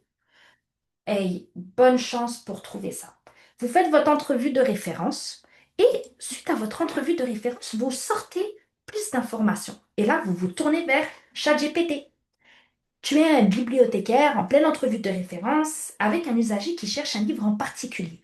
Il te dit que la couverture du livre est bleue, cette information est importante, que c'est probablement une romance pour jeunes adultes, parce que suite à votre entrevue de référence, vous avez compris qu'il parlait d'un roman pour ados, et que les personnes sont malades. Donne-moi des recommandations qui pourraient correspondre au livre. Les livres doivent être en français, soit de traduction française. Et he's good. Il est bon. Parce que le deuxième choix, il m'a donné le livre auquel je pensais effectivement, Nos étoiles contraires de John Green. Donc, ici, on voit que quand même, il y a le travail de base, il a été fait par le bibliothécaire. C'est le bibliothécaire qui a fait l'entrevue de référence. C'est lui qui est allé chercher les informations. C'est lui qui lui a donné les informations. Mais l'IA peut venir vous assister dans vos tâches. Donc, elle peut venir vous aider aussi à effectuer cette tâche-là plus rapidement. Probablement qu'à force de discuter avec cette personne-là, vous auriez trouvé quel est ce livre-là. Probablement. Mais là, ça a été fait beaucoup plus rapidement. Et quand je vous disais avec des nuances, ici, je lui ai demandé de... Ok, même chose, on est dans une entrevue, tu es un bibliothécaire en pleine entrevue de référence avec un usager qui aimerait avoir des recommandations de livres de science-fiction après avoir lu Le jeu d'Ender. Donne-moi des recommandations basées sur le fait que l'usager a beaucoup aimé le livre et aimerait en avoir d'autres. Les livres doivent être en français, soit des traductions françaises et ne devraient pas dépasser 500 pages. Donc, il a donné comment dire, livres qui sont quand même assez intéressants, mais qui sont quand même, bon, beaucoup de classiques et beaucoup de livres qui sont pas très récents en fait. Et ça peut poser problème, mettons, avec une jeune personne qui, elle, aimerait ça avoir des livres de science-fiction, mais peut-être des livres qui sont plus récents. Et aussi, c'est important de voir qu'il n'a pas donné des recommandations qu'il aurait pu donner, comme, mettons, le problème à trois corps. Donc, ça devrait être surtout utilisé pour soutenir la recherche du bibliothécaire et non pour donner des recommandations directement de ChatGPT. Donc, le but, c'est de venir soutenir votre travail. Alors, utiliser ChatGPT pour faire toute mon entrevue de référence? Non, mais m'en servir comme d'un assistant et s'assurer qu'il ne me remplace pas. Ok, là, je vais mettre un petit avertissement. Ce que je vais vous présenter, c'est la génération d'images. Et je veux quand même dire que c'est aux bibliothèques de se poser la question. à s'ils jugent éthique ou pas d'utiliser ce genre d'outils. Moi, je vous les présente parce que c'est légal d'utiliser ces outils-là. Il n'y a aucune loi qui empêche de générer des images et il n'y a aucune loi qui vous empêche de les utiliser pour faire de la promotion et malheureusement même d'en vendre. Le fait est que je trouve que c'est quand même important de dire aux gens de se renseigner sur la manière dont l'intelligence artificielle peut vous produire ces images-là. Je vais vous montrer les outils, mais comme je le dis, c'est vraiment à vous en tant que bibliothécaire de réfléchir à si vous voulez les utiliser ou pas. Avec ChatGPT, vous pouvez générer des images. Ici, je lui ai demandé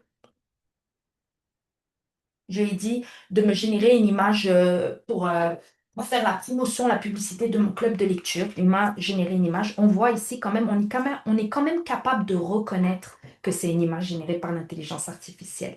Et je lui ai aussi demandé de me générer une image à mettre dans mes recommandations de livres, de romans policiers en fait. Donc, il le fait quand même bien. Il m'a généré du travail. C'est juste imaginer des images, on le voit que c'est généré par l'intelligence artificielle. Ça aussi, il faut vous demander. Malheureusement, les images générées par l'intelligence artificielle, elles sont venues créer, elles ont comme une petite, comment dire, euh, réputation d'être un peu cheap, de basse qualité, etc. Donc ça aussi, c'est à prendre en compte. L'autre outil qui est vraiment super, qui s'appelle Midjourney, lui est beaucoup plus puissant que ChatGPT, mais il est aussi beaucoup plus cher. C'est 30 dollars canadiens par mois pour l'utiliser.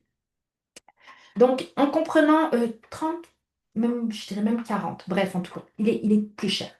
Et il y a beaucoup d'inquiétudes éthiques quant à l'utilisation de ChatGPT, puis à l'utilisation de Midjourney, puis maintenant de Gemini, qu'on va parler dans pas long, pour générer des images. Et en comprenant bien le fonctionnement de ces outils, le bibliothécaire est aussi en mesure de prévenir en fait ses usagers sur les implications en fait sur les implications que ça peut avoir d'utiliser ces outils-là. Et comme je l'ai dit, et je le répète, les bibliothécaires doivent se poser la question, est-ce qu'ils jugent éthique ou pas d'utiliser des outils pour générer des images? Je vous présente d'autres outils en fait d'IA générative avec des options qui sont gratuites. Copilot, si vous avez Microsoft, Copilot est incorporé à Microsoft, donc vous pouvez l'utiliser. Euh, Gemini, si vous avez un Android avec Google aussi, vous avez Gemini, c'est gratuit. Mistral AI, c'est très intéressant. C'est une start-up française qui a développé Mistral AI. Euh, donc, elle a développé ses propres grands modèles de langage. Si je ne me trompe pas, il y a aussi comment dire, il y a aussi une version gratuite en fait.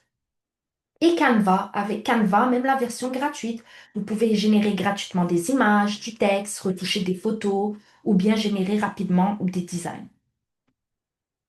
Et quelles sont les autres tâches que vous pouvez faire avec l'IA générative? Elle peut vous aider au catalogage, donc elle peut vous proposer des sujets. Elle peut même vulgariser les sujets pour que ce soit plus compréhensif pour les plus jeunes qui font des recherches dans vos catalogages. Elle peut vous faire un résumé pour les notices à partir du résumé de l'éditeur et elle peut aussi reformuler vos notices. Elle peut vous aider à écrire un plan d'action pour un projet, une activité ou un nouveau service en bibliothèque. Et au-delà d'écrire le plan d'action, elle peut vous aider à réfléchir au type d'activité qui pourrait être pertinent et qui pourrait être intéressant pour votre public.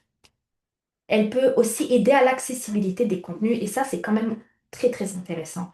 Parce que si, en tant que bibliothèque, vous vous retrouvez à avoir un partenariat, mettons, avec un organisme en alphabétisation et que vous devez produire du matériel pour ces personnes-là qui apprennent à lire, vous pouvez demander à ChatGPT de vous aider à produire du matériel qu'ils comprendront, qui ne sera pas trop difficile pour eux à comprendre, en fait.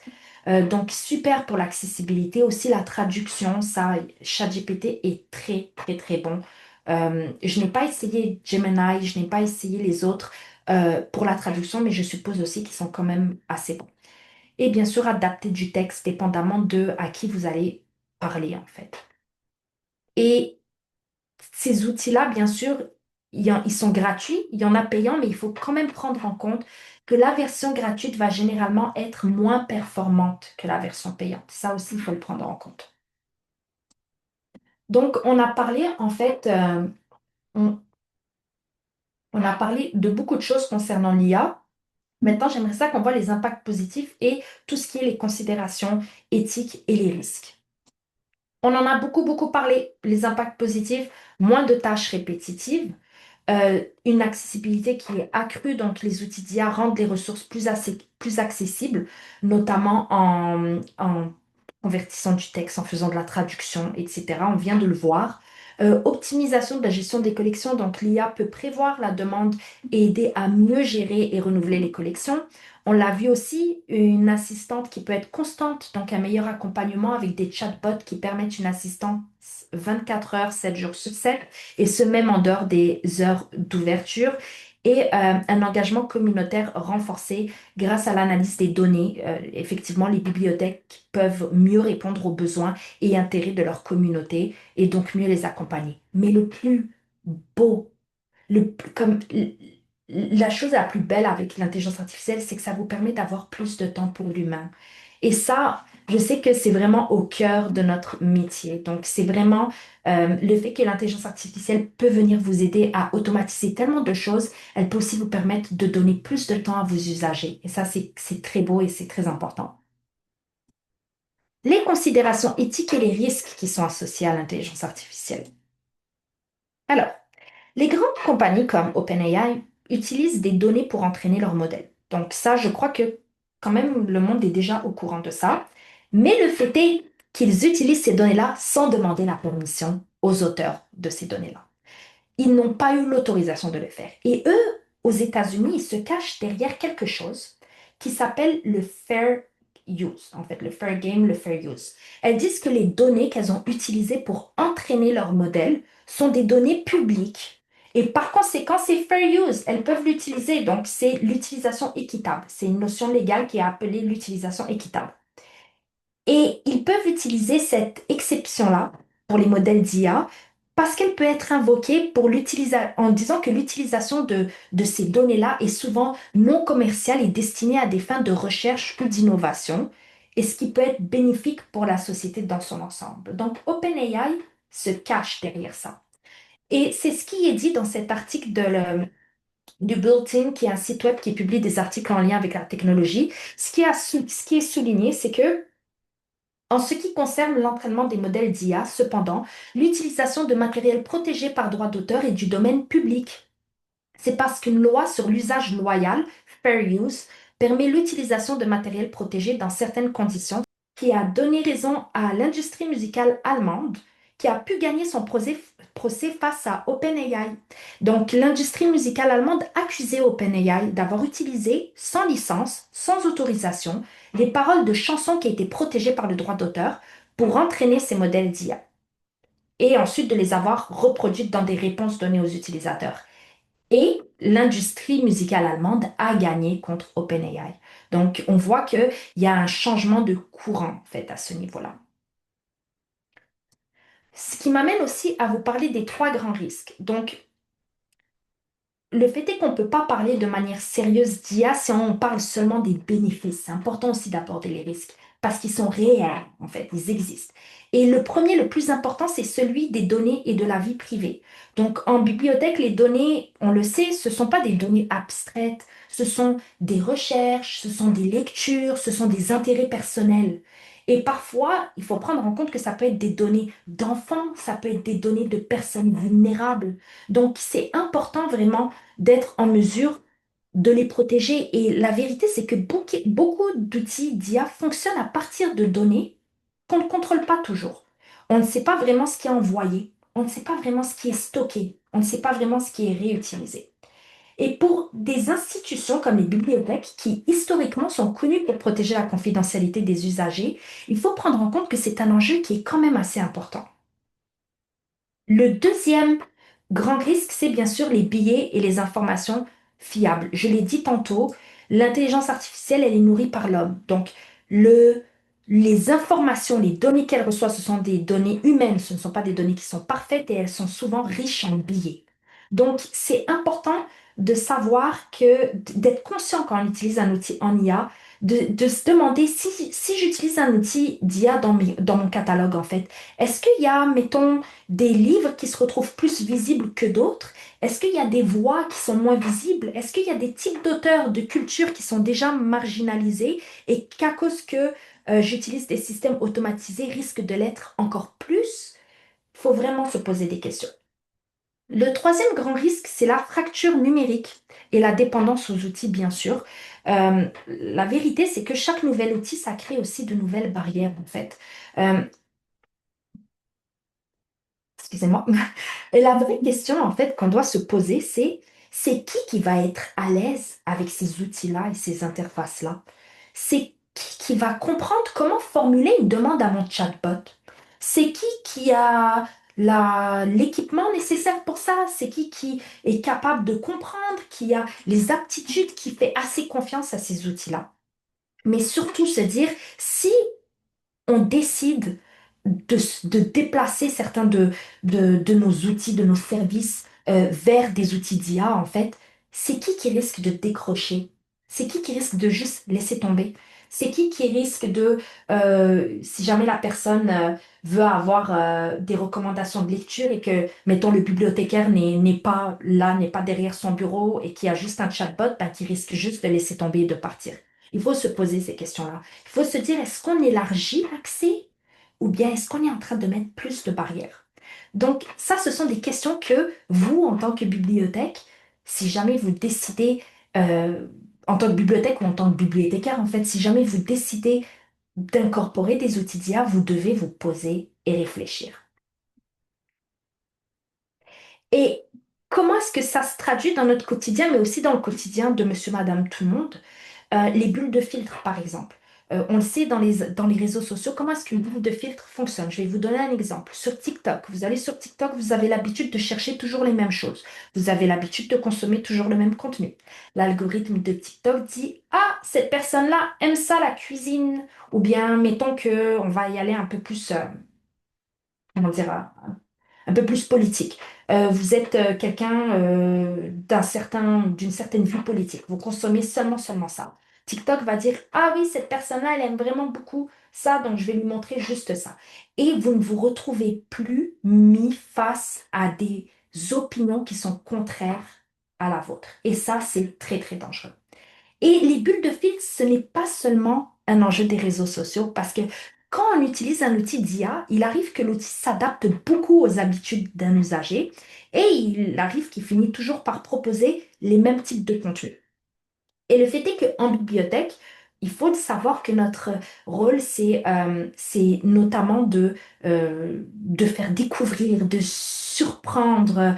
C'est un lieu parfait en fait pour pratiquer la sérendipité, qui est le fait de, comment dire, d'aller dans les rayons sans savoir forcément qu'est-ce qu'on cherche et de tomber sur quelque chose qui finalement est incroyable et hyper intéressant. Donc, il faut quand même trouver le moyen de continuer d'offrir cette belle expérience-là qui commence à disparaître de plus en plus. Moins de rapports humains parce que quand il y a eu la mise à jour en fait à ChatGPT 5, je ris mais en fait c'est pas drôle parce que beaucoup d'utilisateurs étaient fâchés parce qu'ils avaient l'impression que ChatGPT avait perdu de la personnalité. Il leur parlait plus formellement, ils sentaient plus qu'il parlait à un ami comme avant. Et ça, c'est triste et c'est même dangereux parce que c'était des personnes qui, au lieu de se tourner vers un ami, au lieu de se tourner vers un membre de la famille, si jamais ils avaient besoin de parler, se tourner vers ChatGPT parce que ChatGPT leur donnait ce rapport-là qu'ils avaient besoin. Et au niveau des bibliothèques, la relation humaine est tellement importante parce que la vérité, c'est que beaucoup d'usagers n'arrivent pas avec une question claire, n'arrivent pas avec exactement quel livre ils veulent emprunter. Ils ont besoin qu'on les guide afin de bien saisir leurs demandes, qu'on prenne du temps avec eux, voire même des fois qu'on les rassure. Je sais, je suppose que beaucoup de bibliothécaires sont passés par là. Moi, je suis passée par là, d'avoir des usagers qui reviennent souvent et qui créent un lien avec nous et qui finalement, on se retrouve d'une certaine manière à jouer un petit peu, sans le vouloir, vraiment le rôle un peu de psychologue parce qu'ils se retrouvent à nous raconter leur vie, nous raconter leurs problèmes, etc. C'est quelque chose qui peut être quand même lourd et c'est sûr qu'il faut être en mesure de bien balancer ça, mais le fait est que ce rapport humain-là est très, très important.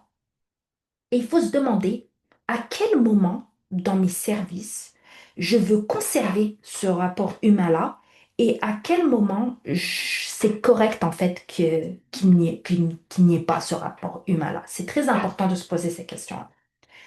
On entend souvent dire que l'IA, ben, elle rend paresseux intellectuellement. Ben oui, peut-être, mais en réalité, la vérité, c'est que ça dépend complètement de la manière dont vous l'utilisez. Est-ce que vous utilisez ChatGPT, mettons, pour remplacer votre réflexion? Posez-vous cette question-là.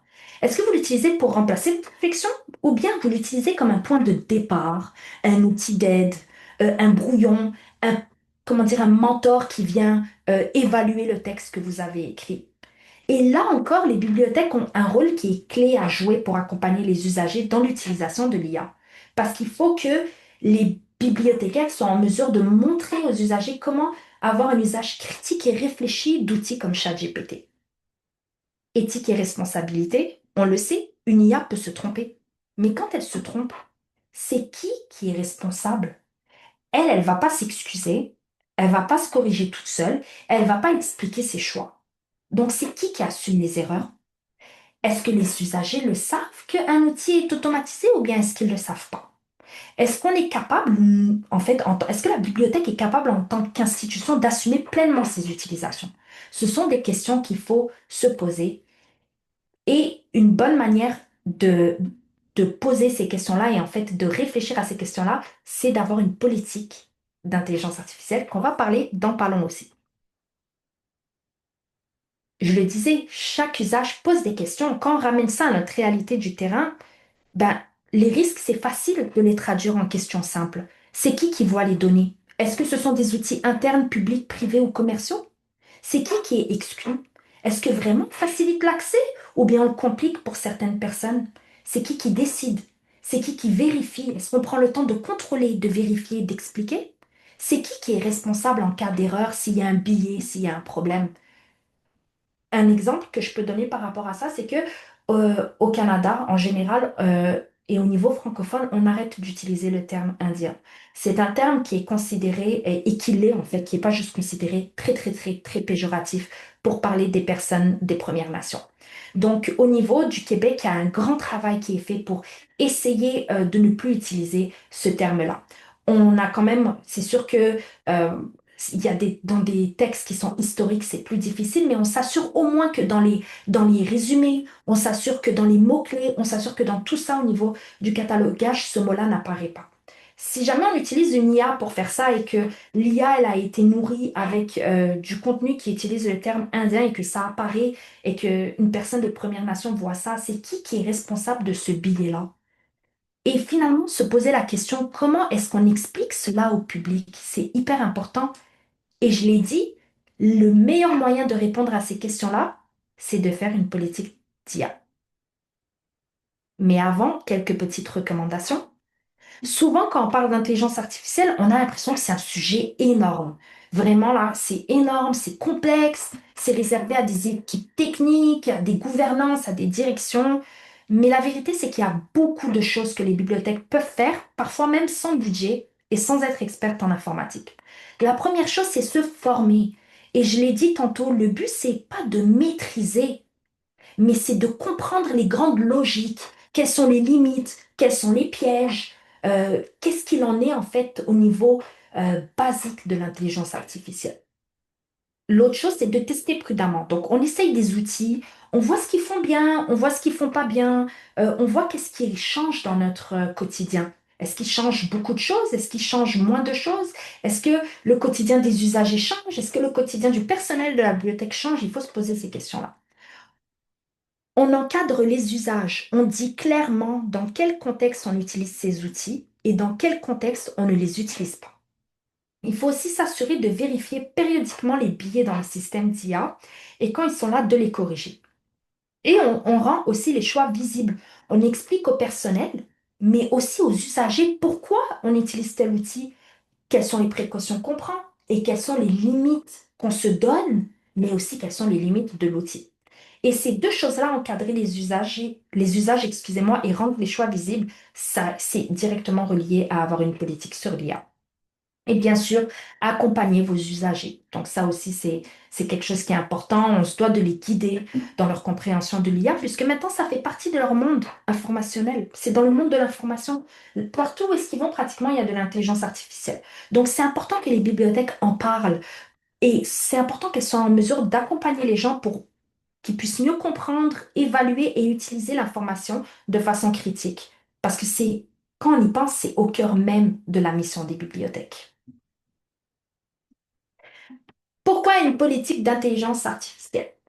Écoutez, je vous dis pas ça parce que je vous dis qu'il faut que vous créez, vous devez faire un autre document à écrire. Non, c'est pas ça.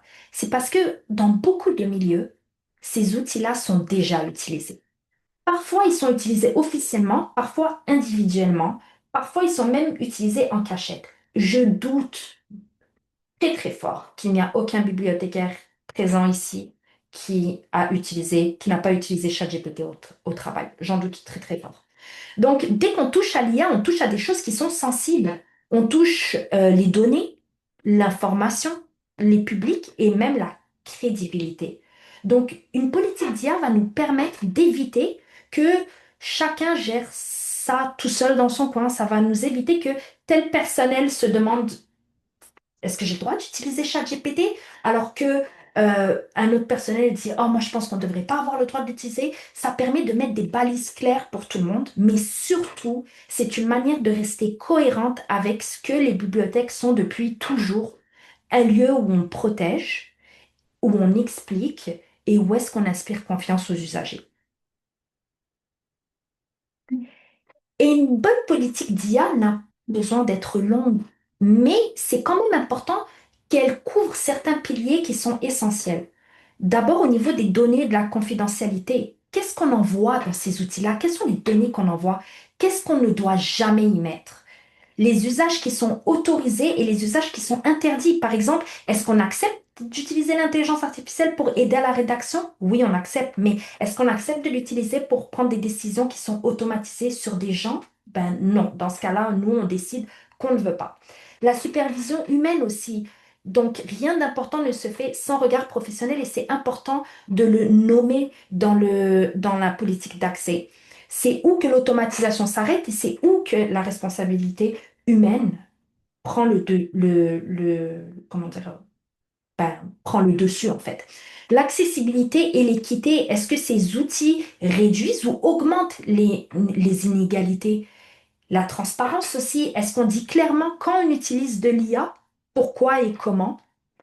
Et enfin, ce qu'on dit au public quand on utilise l'IA, ça aussi c'est important de prendre en compte que la politique d'IA, c'est à ça qu'elle sert. Elle sert pour vous, pour le personnel, mais elle sert aussi au public à comprendre comment l'intelligence artificielle est utilisée dans votre institution. Et c'est important que ces questions-là ne restent pas floues, parce que si elles restent floues, vous ouvrez la porte à des risques et vous voulez pas ça. Et qu'est-ce que peut contenir une politique d'IA? Et je dis peu parce que à la fin de la journée, ça dépend aussi de votre milieu et ça dépend des outils que vous utilisez ou que vous n'utilisez pas en fait. Et je vous arrête tout de suite.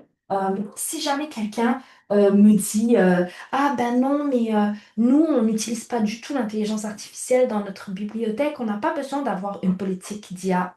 Vous avez besoin d'avoir une politique d'IA. Parce que si vous ne l'utilisez pas, eh ben, il y a des gens qui rentrent dans votre bibliothèque, qui utilisent votre Wi-Fi et qui peuvent utiliser de l'intelligence artificielle. Donc, au-delà, bien sûr, du fait que c'est important en tant que bibliothèque d'avoir comment dire, d'avoir une position claire et nette face à l'IA. C'est aussi important de comprendre que à la fin de la journée, elle est partout. Donc, c'est important d'avoir une politique d'IA. Et qu'est-ce que ça peut contenir? Ça peut contenir une page claire pour dire de quoi on parle et de quoi on ne parle pas. Par exemple, cette politique-là n'est pas là pour remplacer la politique de protection des renseignements personnels, parce que c'est possible que quelqu'un lise ça et croit que c'est là pour remplacer cette politique-là. Une section qui définit clairement la conformité aux lois et la responsabilité légale de l'institution. Ça va encore une fois dépendre de où est-ce que vous êtes. Ça ne sera pas la même section au Canada que ça l'est, mettons, en France. les outils réellement utilisés par la bibliothèque et ce que le personnel peut faire avec et ce qu'il ne peut pas faire avec. Des règles nettes sur les données et les contenus, donc il faut écrire noir sur blanc ce qui peut et ne peut pas être mis dans des outils d'IA et qu'est-ce qu'on fait avec le contenu, les contenus produits avec l'IA. Supposons que vous générez des images marketing pour faire la publicité d'une activité, c'est le moment de mettre ça dans votre politique d'IA. La reconnaissance de l'équité des billets et l'importance de l'inclusion et la gestion des risques et des incidents. Et comment, oh, je viens de voir qu'il y a deux E, je m'excuse, commencer sans se décourager. Donc, on se décourage quand on pense qu'il faut tout régler. Genre, avant même d'écrire la politique d'hier, il faut tout régler, mais il y a le moyen de commencer très simplement. On peut regarder qu'est-ce qui est déjà fait, de manière officielle ou non. On peut en parler en équipe. C'est quoi qui nous excite avec l'idée d'utiliser l'IA? C'est quoi qui nous inquiète? C'est quoi qui nous dérange? Et on peut aussi lister ce qui pose problème. Donc, les données, les publics, les décisions, l'image de la bibliothèque et sa réputation. Et on peut écrire une première version qui est courte et s'adapter. Et il faut prendre en compte que votre politique d'IA, elle va constamment évoluer. Il est important que vous la relisiez et que vous vous assurez qu'elle est toujours en concordance avec l'actualité. Parce que le fait est que l'intelligence artificielle est en train d'avancer à une rapidité qui est quand même assez vertigineuse. Et je le dis souvent, et je le pense, les bibliothèques, on est très en retard par rapport à l'IA. Et c'est un peu inquiétant parce que prenant en compte que l'information, c'est notre dada, on ne devrait pas du tout être en retard par rapport à ça. Et je le vois beaucoup parce que j'ai essayé d'aller vous chercher des modèles d'intelligence, des modèles de politique d'IA, parce que je voulais quand même vous donner quelque chose pour vous inspirer. Et il n'y en a vraiment pas beaucoup au niveau des bibliothèques publiques, vraiment pas. Et ce qui est encore plus triste, c'est que je n'en ai pas trouvé en français, j'en ai trouvé seulement en anglais. Mais il faut, comme je vous disais, constamment comprendre que l'IA, elle est pas figée dans le béton, là, ça évolue et votre politique d'IA doit évoluer avec elle. Donc, on teste, on corrige, on fait évoluer. Et je vous l'ai dit, je vous ai donné quelques politiques d'IA pour vous inspirer. Malheureusement, elles sont toutes en anglais. Je n'ai pas trouvé en français. Je trouve ça un peu inquiétant. J'espère que c'est parce que c'est juste pas disponible sur Internet. J'espère qu'il y a des bibliothèques francophones et françaises qui ont commencé à développer des politiques d'IA parce que c'est un peu triste que les bibliothèques sont aussi en retard par rapport à l'IA alors qu'elles devraient être au premier plan. Donc, ces outils, ces politiques-là sont en anglais, mais bien sûr, vous pouvez utiliser ChatGPT pour les traduire. Donc, ça va être très, très simple. Et je l'ai dit tantôt et je le répète, même une bibliothèque qui n'utilise pas officiellement l'IA devrait avoir, je l'ai dit, au minimum une position ou un cadre face à l'IA. Parce que la politique d'IA, elle ne sert pas seulement à autoriser l'IA dans votre institution, mais elle sert aussi à dire qu'est-ce qu'on refuse et aussi expliquer aux gens comment on protège leurs données et comment on répond aux usagers. Donc, le fait de ne rien avoir, c'est laisser chaque personne improviser et ça, c'est quand même assez risqué. Je vous ai donné quelques ressources intéressantes. Ce sont des ressources que j'aime vraiment beaucoup. J'ai ici éléments de l'IA. Waouh, ce cours-là. Si je devais vous donner un cours, de vous dire de faire un seul cours, ça serait ce cours-là.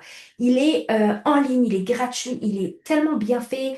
Le UX, là, l'expérience utilisateur est vraiment super. Ça explique les bases des technologies de l'IA. C'est traduit en plusieurs langues. Il existe en français. Et il y a aussi un cours sur l'éthique de l'IA que je vous ai mis le lien aussi qui est très, très, très intéressant. Donc ça, c'est hyper intéressant, hyper important, excusez-moi, d'aller vous former sur ces bases-là. Je vous ai aussi mis le cours l'IA pour tous. Donc, le cours est en anglais, mais il est traduit en français par l'IA. Ça, c'est hyper intéressant. C'est l'IA qui traduit le cours en français. Donc, moi, c'est un cours que je suis, que je trouve hyper intéressant aussi. C'est payant, mais c'est très abordable et à la fin, vous avez un certificat. Donc, vous avez une certification. C'est pas juste un cours, c'est une certification en IA. L'intelligence artificielle pour tous du CNAM aussi que je vous ai mis. La BNF a un article très intéressant sur l'intelligence artificielle au service de la bibliothèque et de ses usagers. Je l'ai mis. Il faut savoir que euh, j'ai conscience que vous savez probablement déjà que cet article existe, mais je me suis dit que pour ceux qui ne le savaient peut-être pas, j'allais le mettre. Je vous ai aussi mis un doc Google vers qu'est-ce qu'on appelle un petting zoo. C'est littéralement c'est un Google Doc en fait qui a plein d'outils d'IA génératif. Donc vous pouvez aller les voir, vous pouvez aller cliquer dessus pour être dirigé vers l'outil et les tester. Et je sais que peut-être l'anglais c'est un peu plus compliqué pour certains, mais pour ceux qui s'y connaissent quand même, j'ai mis des subreddits de mimes très intéressants sur l'IA et sur les bibliothèques. Donc, en conclusion, l'intégration de l'intelligence artificielle dans le monde des bibliothèques ouvre une nouvelle ère pour la gestion, la diffusion et l'accessibilité de l'information. Que ce soit pour améliorer le système de recommandation, pour faciliter la recherche des documents ou encore pour optimiser la gestion des collections, l'IA offre vraiment des possibilités qui sont très intéressantes et qui vont transformer la manière dont nous interagissons avec les bibliothèques. Et c'est important que les bibliothèques, en tant que personnel, en tant que professionnel de l'information, en tant que bibliothécaire, il faut savoir que nous avons la responsabilité de guider cette transformation, tout en s'assurant que les valeurs fondamentales de nos établissements, de nos institutions soient préservées. Est-ce que vous avez des questions?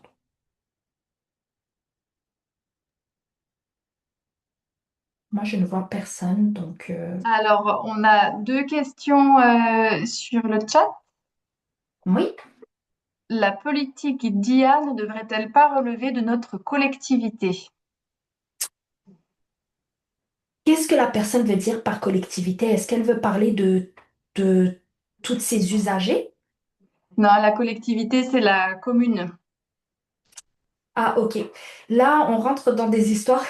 Là, on rentre dans Oui. des histoires administratives. Je suis quand même au Québec, donc je connais pas trop, mais euh, ça, c'est une question, en fait, que je pense qui est à réfléchir entre vous, bibliothécaires français. Moi, je trouve que ça devrait relever de la bibliothèque parce que c'est les bibliothécaires, que je crois, et le personnel de la bibliothèque qui doivent se poser ces questions et y réfléchir. C'est important parce que, comme je le disais tantôt, créer une politique d'IA, ça vous permet de répondre à toutes ces questions-là qui sont hyper importantes en tant que bibliothécaire, de connaître avant d'offrir des outils d'IA à vos usagers, mais aussi avant d'être en mesure de les accompagner. Donc, personnellement, je crois que ça devrait relever de la bibliothèque et de son personnel. On a une deuxième question. Qu'en est-il des œuvres littéraires générées par l'IA? Quelle est la question? Parce que qu'en est-il? C'est tellement vaste. C'est très vaste, en fait. Je veux dire, qu'en est-il? Est-ce que la question est par rapport au fait de les avoir dans notre bibliothèque? Est-ce que la question est par rapport au fait de les produire? Parce que si c'est par rapport au fait de les avoir dans nos bibliothèques, ben, il faut se demander à quel niveau l'intelligence artificielle a été utilisée dans la création de cette œuvre littéraire-là. Est-ce que l'intelligence artificielle a été utilisée pour simplement aider l'auteur ou l'autrice à mieux retravailler son texte? Est-ce qu'elle a été complètement générée par l'IA?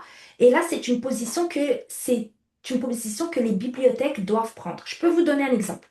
Les images générées par l'IA.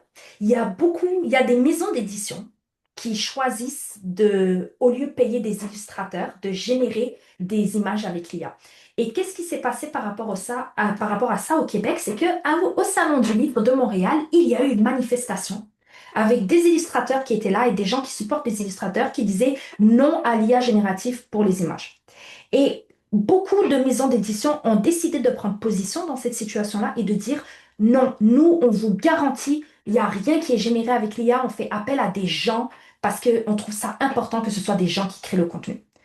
Si jamais en tant que bibliothèque, on se retrouve à avoir des livres qui sont écrits par l'IA, c'est à la bibliothèque de se positionner par rapport à ça. Et c'est là aussi que la politique d'intelligence artificielle, elle est importante parce que c'est elle qui va vous permettre de vous dire comment est-ce qu'on se place par rapport à ça? Est-ce que nous, on veut des œuvres qui sont générées par l'IA dans nos collections? Et si jamais elles sont générées par l'IA, à quel niveau elles le sont? Donc, c'est des questions en fait qu'il faut se poser en tant que bibliothécaire. Alors, la personne précise sa demande. Est-ce qu'on peut facilement les repérer? Donc, ces œuvres littéraires générées par l'IA. C'est très difficile. C'est très difficile et j'en profite pour faire un avertissement par rapport aux outils de détection d'IA qu'on retrouve sur Internet. Ces outils-là ne sont, malheureusement, vous ne pouvez pas vous y fier. J'ai fait le test moi-même. Je lui avais donné un texte que j'avais généré moi-même, qui était un texte qui était sur mon LinkedIn, et il m'a dit que c'était 100% généré par de l'intelligence artificielle. Et la raison de pourquoi, c'est parce que l'intelligence artificielle essaie d'écrire comme un être humain qui écrit bien. Donc, dès qu'il va voir un texte qui est écrit bien, ben, généralement, il va le détecter comme étant de l'IA. Donc, c'est très difficile, en fait, de répondre à cette question. Et à ce niveau-là, avec les technologies qu'on a, non, malheureusement, on ne peut pas les détecter. Par contre, si jamais c'est un livre qui a une image générée par l'IA, ça, c'est quand même assez facile de le voir parce que généralement, les images qui sont générées par l'IA, je vous l'ai dit, elles ont un petit look qui se ressemble. On le voit. C'est difficile de mettre le doigt dessus, mais on le voit là. On est capable de dire, hey, ça, c'est généré par l'IA. Et parfois, on retrouve même des erreurs. Donc, un personnage qui a 6 doigts. Euh, un œil qui est un peu plus petit que l'autre. Donc, il y a des choses à voir. Mais pour le texte, c'est plus difficile. Hmm. Et donc, la personne demande pour conclure sa question, est-ce que donc c'est pas quelque chose d'obligatoire pour l'éditeur d'indiquer sur la couverture du livre que le livre a été généré par l'intelligence artificielle? Pas à ce jour.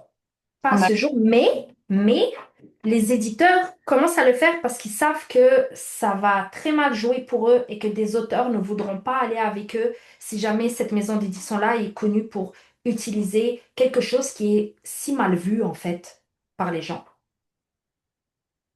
On a plusieurs questions ensuite qui se rejoignent, donc je vais essayer de les synthétiser. C'est à propos de l'impact écologique de l'intelligence artificielle. Est-ce que vous avez des exemples qui incluent le coût environnemental de l'utilisation d'intelligence artificielle? Voilà. Je n'en ai pas. Par contre, ça me ferait plaisir d'aller chercher cette information-là et de vous la communiquer, Solène, pour que vous puissiez la communiquer aux autres. Ce que je sais, c'est que l'intelligence artificielle consomme énormément d'eau. Ça, je le sais. Mais le fait est qu'il y a beaucoup, beaucoup d'industries qui consomment aussi énormément d'eau. Et encore une fois, c'est une question qui reste très personnelle à la personne, à savoir, est-ce que je suis correcte d'utiliser l'IA prenant en compte que effectivement ça consomme beaucoup d'eau ou bien est-ce que je me place du fait que ben il y a des industries qui consomment encore plus d'eau que de l'intelligence artificielle et pourtant je les utilise. Donc il y a ça c'est encore une fois des réflexions qui sont très personnelles et aussi des réflexions institutionnelles parce que une bibliothèque pour qui l'impact environnemental est important et on en voit de plus en plus. Au Québec, on en voit en tout cas des bibliothèques comme ça, va peut-être faire le choix de ne pas utiliser l'IA générative en fait, parce qu'elle ne veut pas participer à ce coût climatique-là. Mais je pourrais faire plus de recherches. Solène, vous pourrez me partager la question, puis ça me fera plaisir de vous communiquer ces informations. Super, merci. On arrive au bout des questions. Mhm. Voilà, donc merci beaucoup, Amel, pour votre présentation très riche, très complète et ludique aussi. Je pense qu'on ressort tous un peu mieux outillés de ce webinaire. On a deux personnes qui demandent si c'est possible de recevoir votre support. Bien sûr, Euh, bien sûr. donc, si vous êtes d'accord, voilà, je le transmettrai aux personnes le demandant. Bien Je reprécise de toute façon que le replay du webinaire sera disponible sur la page YouTube de l'agence Lire et Lecture à partir de la semaine prochaine. Voilà. Donc, on peut mettre fin à cette séance. Ben, en fait, si je peux rajouter un petit truc, Oui. Solène, le conseil que j'ai pour toutes les personnes qui sont présentes ici, il y avait quelque chose que je leur conseillerais de faire suite à cette conférence, ce webinaire, ça serait de monter une politique d'IA. Je pense que j'ai été quand même assez claire que c'est urgent et que c'est important quand même d'en avoir une. Donc, si Le premier pas à avoir dans l'IA, si jamais la bibliothèque n'a pas déjà un pied dans l'IA, ça serait définitivement de pouvoir monter cette politique-là. Merci beaucoup, Amel. On laisse Merci beaucoup, les participants se déconnecter et puis bien sûr. on reste en ligne. C'est parfait.